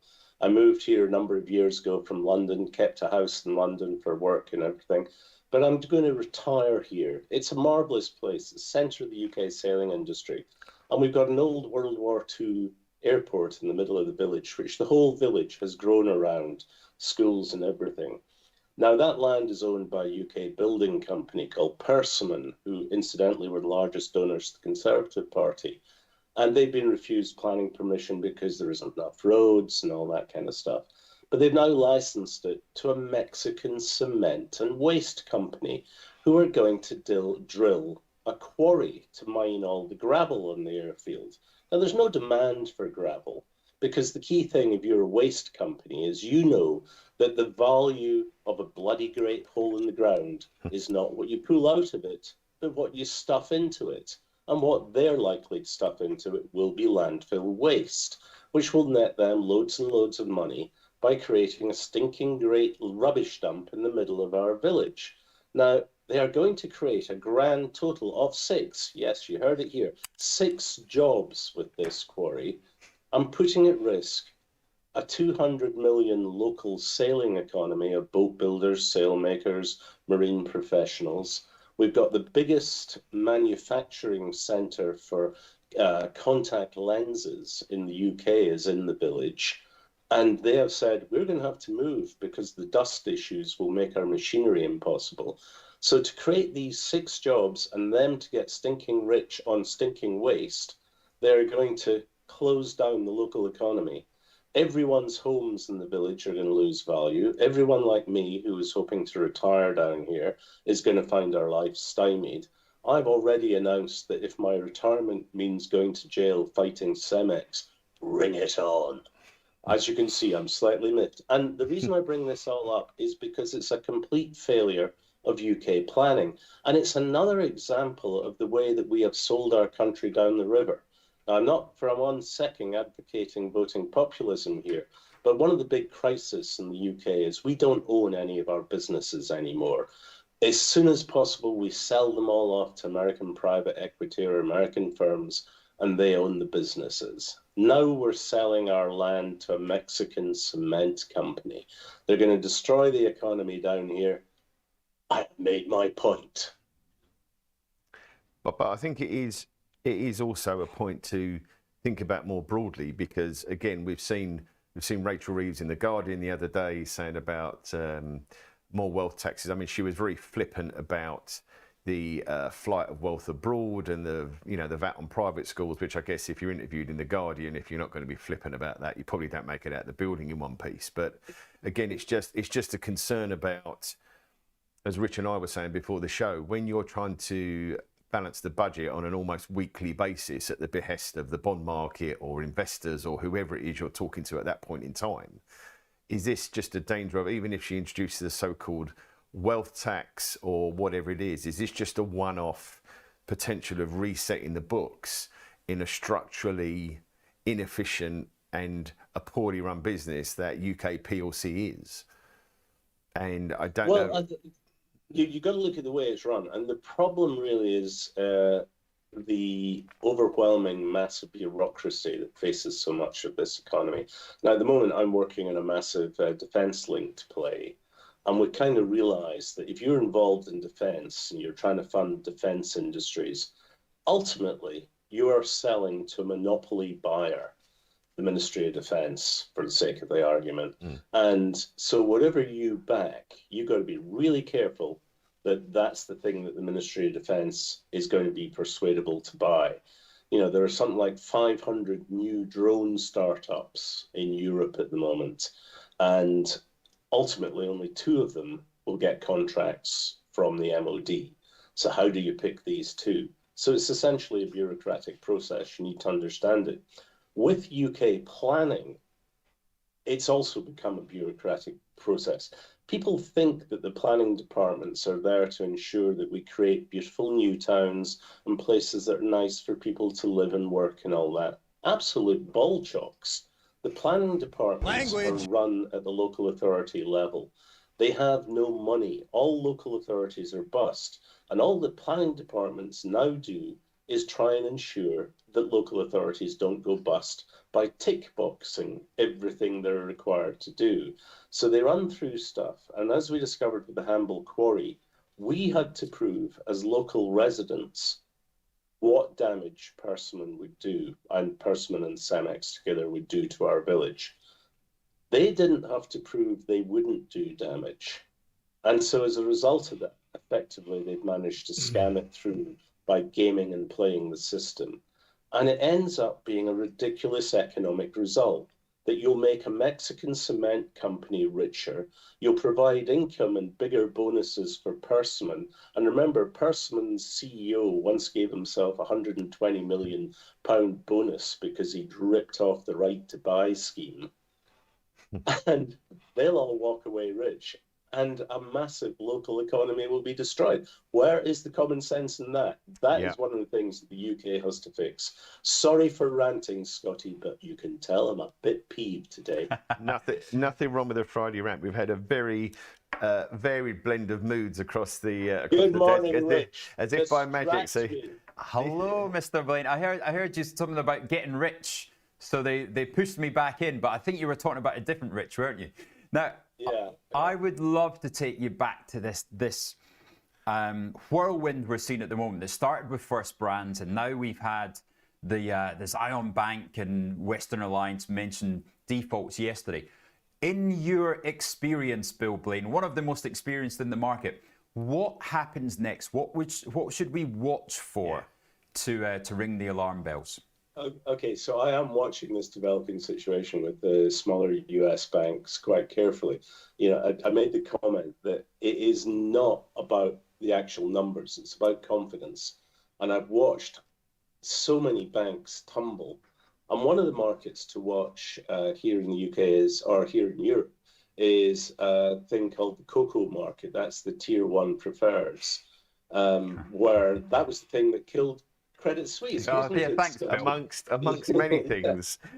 We had a few cocos. I've described these as, when it goes wrong, they're absolutely toxic because they turn the subordination ladder, where normally if something defaults, it's the equity players that lose first and then debt. But these cocos, they turn it on its head because the debt holders get wiped out first. And that's because the regulators decided it was unfair that when they bailed out the banks in 2008, after the Lehman Brothers collapse, it was unfair that equity holders got splashed, but the debt holders all walked away whole. Now, at the time, that was one of the things that we profited from. We bought bank debt and sold equity. So, because we knew that's what's going to happen. Now what we've got is the beginnings. We've got the first few pebbles starting to turn and rumble down the mountainside. And of course, that might just be a few pebbles rolling down. But if one pebble hits another pebble and both pebbles roll, and then they both hit other pebbles and more pebbles roll, suddenly you start to get a landslide of credit. And it may be that all it takes is one or two more consumer receivables or other over-leveraged US firms to start running into problems when they're trying to refinance in a market where credit spreads are already too tight. And that's where everything really begins to turn brutal again. Now, we've seen this cycle of banks creating crisis a number of times before, most famously in 2008 around the collapse of Lehman Brothers. But in fact, it began with, first of all, Northern Rock, because their funding sources suddenly dried up. And then we had my old bank, Bear Stearns, running into problems and declaring, hey, nothing to see here, everything business as usual. A few weeks later, it was being scooped up by JP Morgan at a price equal to the square root of zero. It was actually $10, but you know, I still got hosed on that one. So you see my point. You got to watch what's happening with the banks, but that is not the only problem. we've got so many other issues in the market just now. There are signs of inflation. If this trade war with China kicks off in the way that I expect it to do, because China holds all the cards, then suddenly you're looking again down the barrels of inflation and stagflation. So this is a time to remain very nervous. But luckily, I'm already positioned for that because I saw this coming and I've been talking about it on this show for the last 6 weeks. Yeah. And those pebbles that are on their way down, Bill, how do we gauge it? And what type of leverage is in the system now? Because we all became very relaxed with taking risk. AI was going to save us all. Where are we with the boats? How far out are the boats before the tide's coming for you? That's a great question. And by the way I'm havering here, you can tell I don't have an obvious answer for you. There are loads of reasons to be concerned. How it develops is unclear. But in the past, when things have started to clearly head downhill, momentum tends to carry it. Now, I'm thinking here the dot-com crash. I'm thinking here of 2008. I'm thinking about some of the other things that we've seen in the last few years. And the difference since 2022, the end of the COVID thing, is that every time the market has started to gain momentum down, you've seen it bounce back up because people have been there ready to buy the dip. And one of the reasons for that is just the sheer amount of money that is continuing to go into the market. Now, one of the things that most interested me this week, and I know you were just talking to the earlier speaker about things like Apollo and such, Rich, but I was watching BlackRock. They have pulled in nearly 1 trillion in new money in the last quarter. Now, most of that money is from retail, and it's all been invested in their indices products and their stock ETFs, exchange traded funds. Now, these funds are all already reflecting that the Mag 7 is 40-odd% of the US stock markets. So that 1 trillion coming into the market has effectively magnified, amplified, and leveraged that already. Another 1 trillion coming in and sustaining it. The question is, how much longer does the retail cash coming in? Because I'm sure even they've noticed the price of gold and everything that goes with that. Now, one of the big tricks of banking, and when you know it's really beginning to go wrong, is when banks are transferring the risk. Now, back when Scotty and I were young, when dinosaurs ruled the earth, it used to be the banks would take all the risk. And then after 2007 and 2008, we saw most of that risk transferred to the institutional investment sector, where they started running the risk. And that makes a lot of sense to regulators because, as I said earlier, when banks die, they die very quickly. It takes years to find out how bad the impact of a massive loss is on an insurance fund or a pension fund. So by transferring it, you reduce the risk of systemic shocks.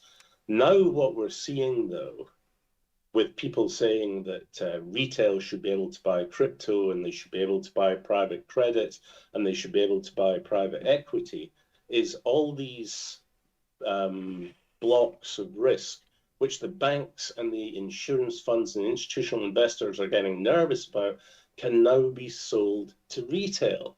And that is a game of finding the greater fool, the last buyer. And that's what really worries me about where we are just now, is the amount of effort to sell assets that the professionals are worried about to the amateurs of the retail world. And when I read that 1 trillion has been invested in BlackRock, I begin to think, yep, where's that money going? And they refuse to sell, Bill. Absolutely refuse. I did the Money Gains podcast, which is available on all good podcast resources now.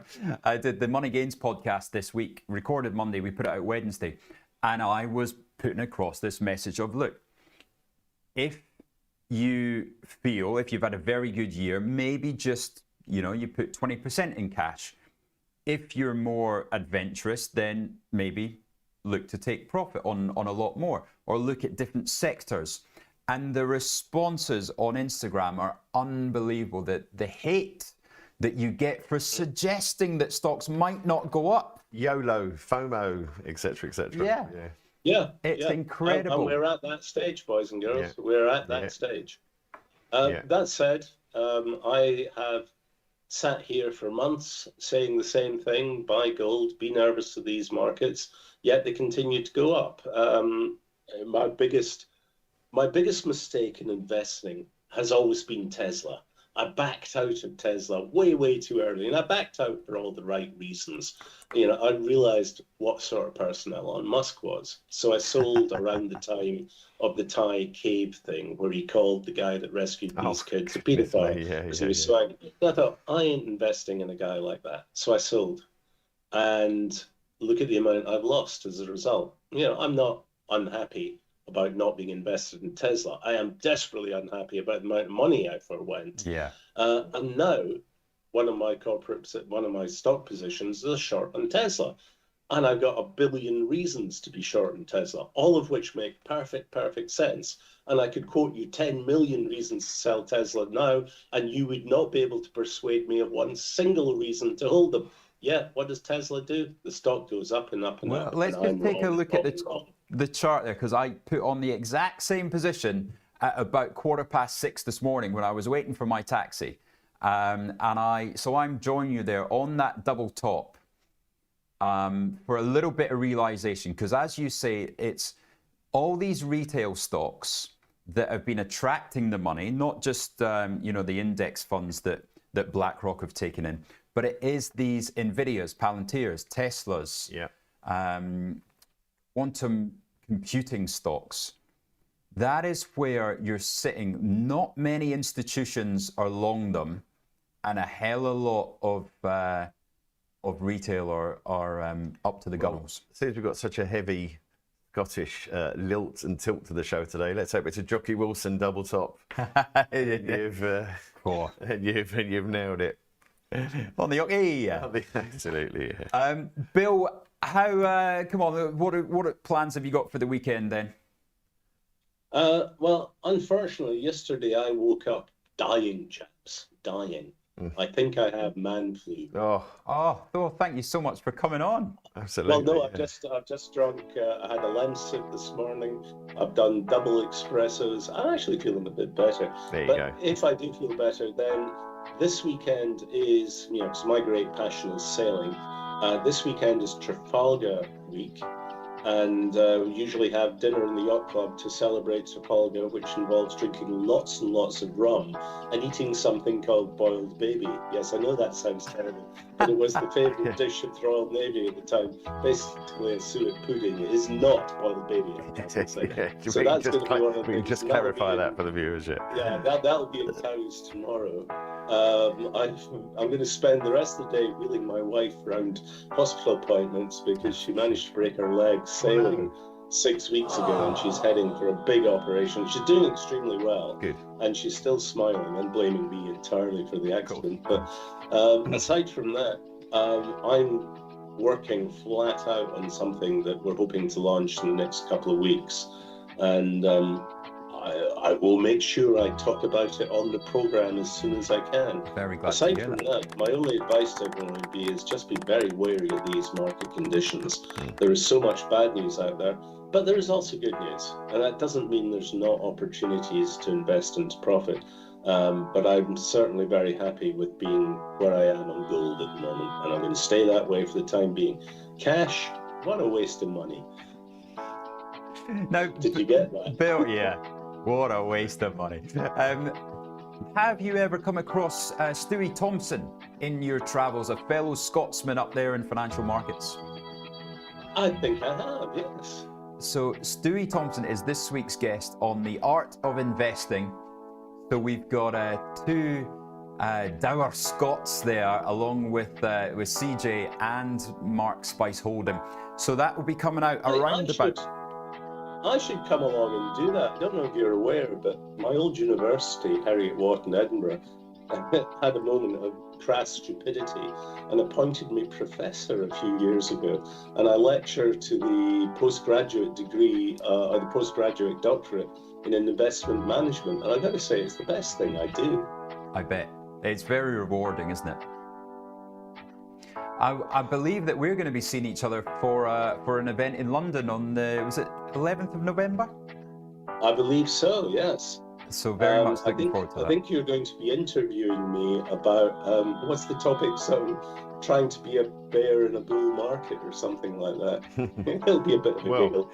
If that's in about a month's time, it's how to be a bear in a bear market. Yeah, how to be a bull in a bear market. Yeah. Absolutely. I hope you both notice, despite the fact that my retirement is about to be destroyed, my village is about to be sacrificed to corporate greed from Mexicans, and the whole stock market is about to crash around us, that I'm still smiling and I have a sparkle in my eye, which I can only see when I wear my glasses. Nope, can't see a thing now. Yeah, absolutely. I'm sure it's the joy at being on one of the most viewed morning trading shows. What, he's on that next, is he? Yeah, he's on that one next. Yeah, exactly. Yeah. Good stuff, Gentlemen, everybody. I still have to walk the dog and then run my wife to the hospital, and I've got a whole day job to do. So I will love you and leave you. Scotty, great to see you again. Likewise. Rich, I'll see you soon. Just Cheers, get the dog guys. on the front of the Bye-bye. wheelchair, and that's both jobs done for you. You ain't seen our cockapoo. He's awful.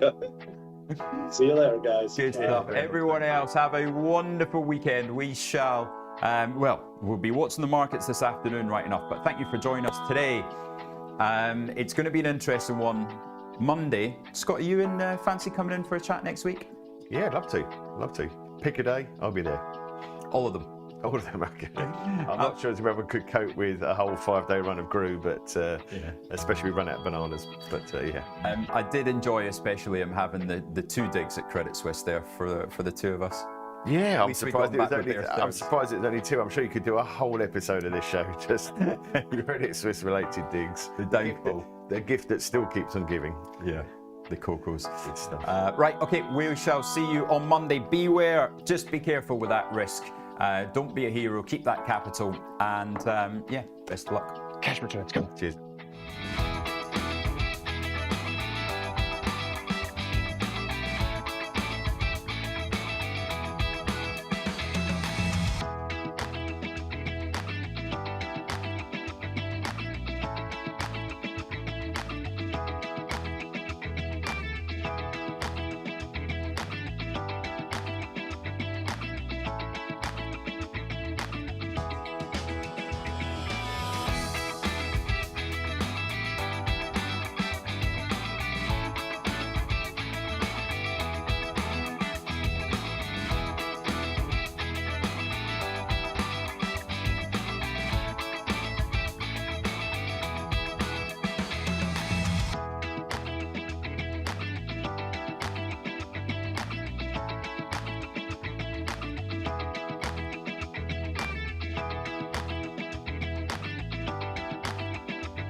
The cash returns.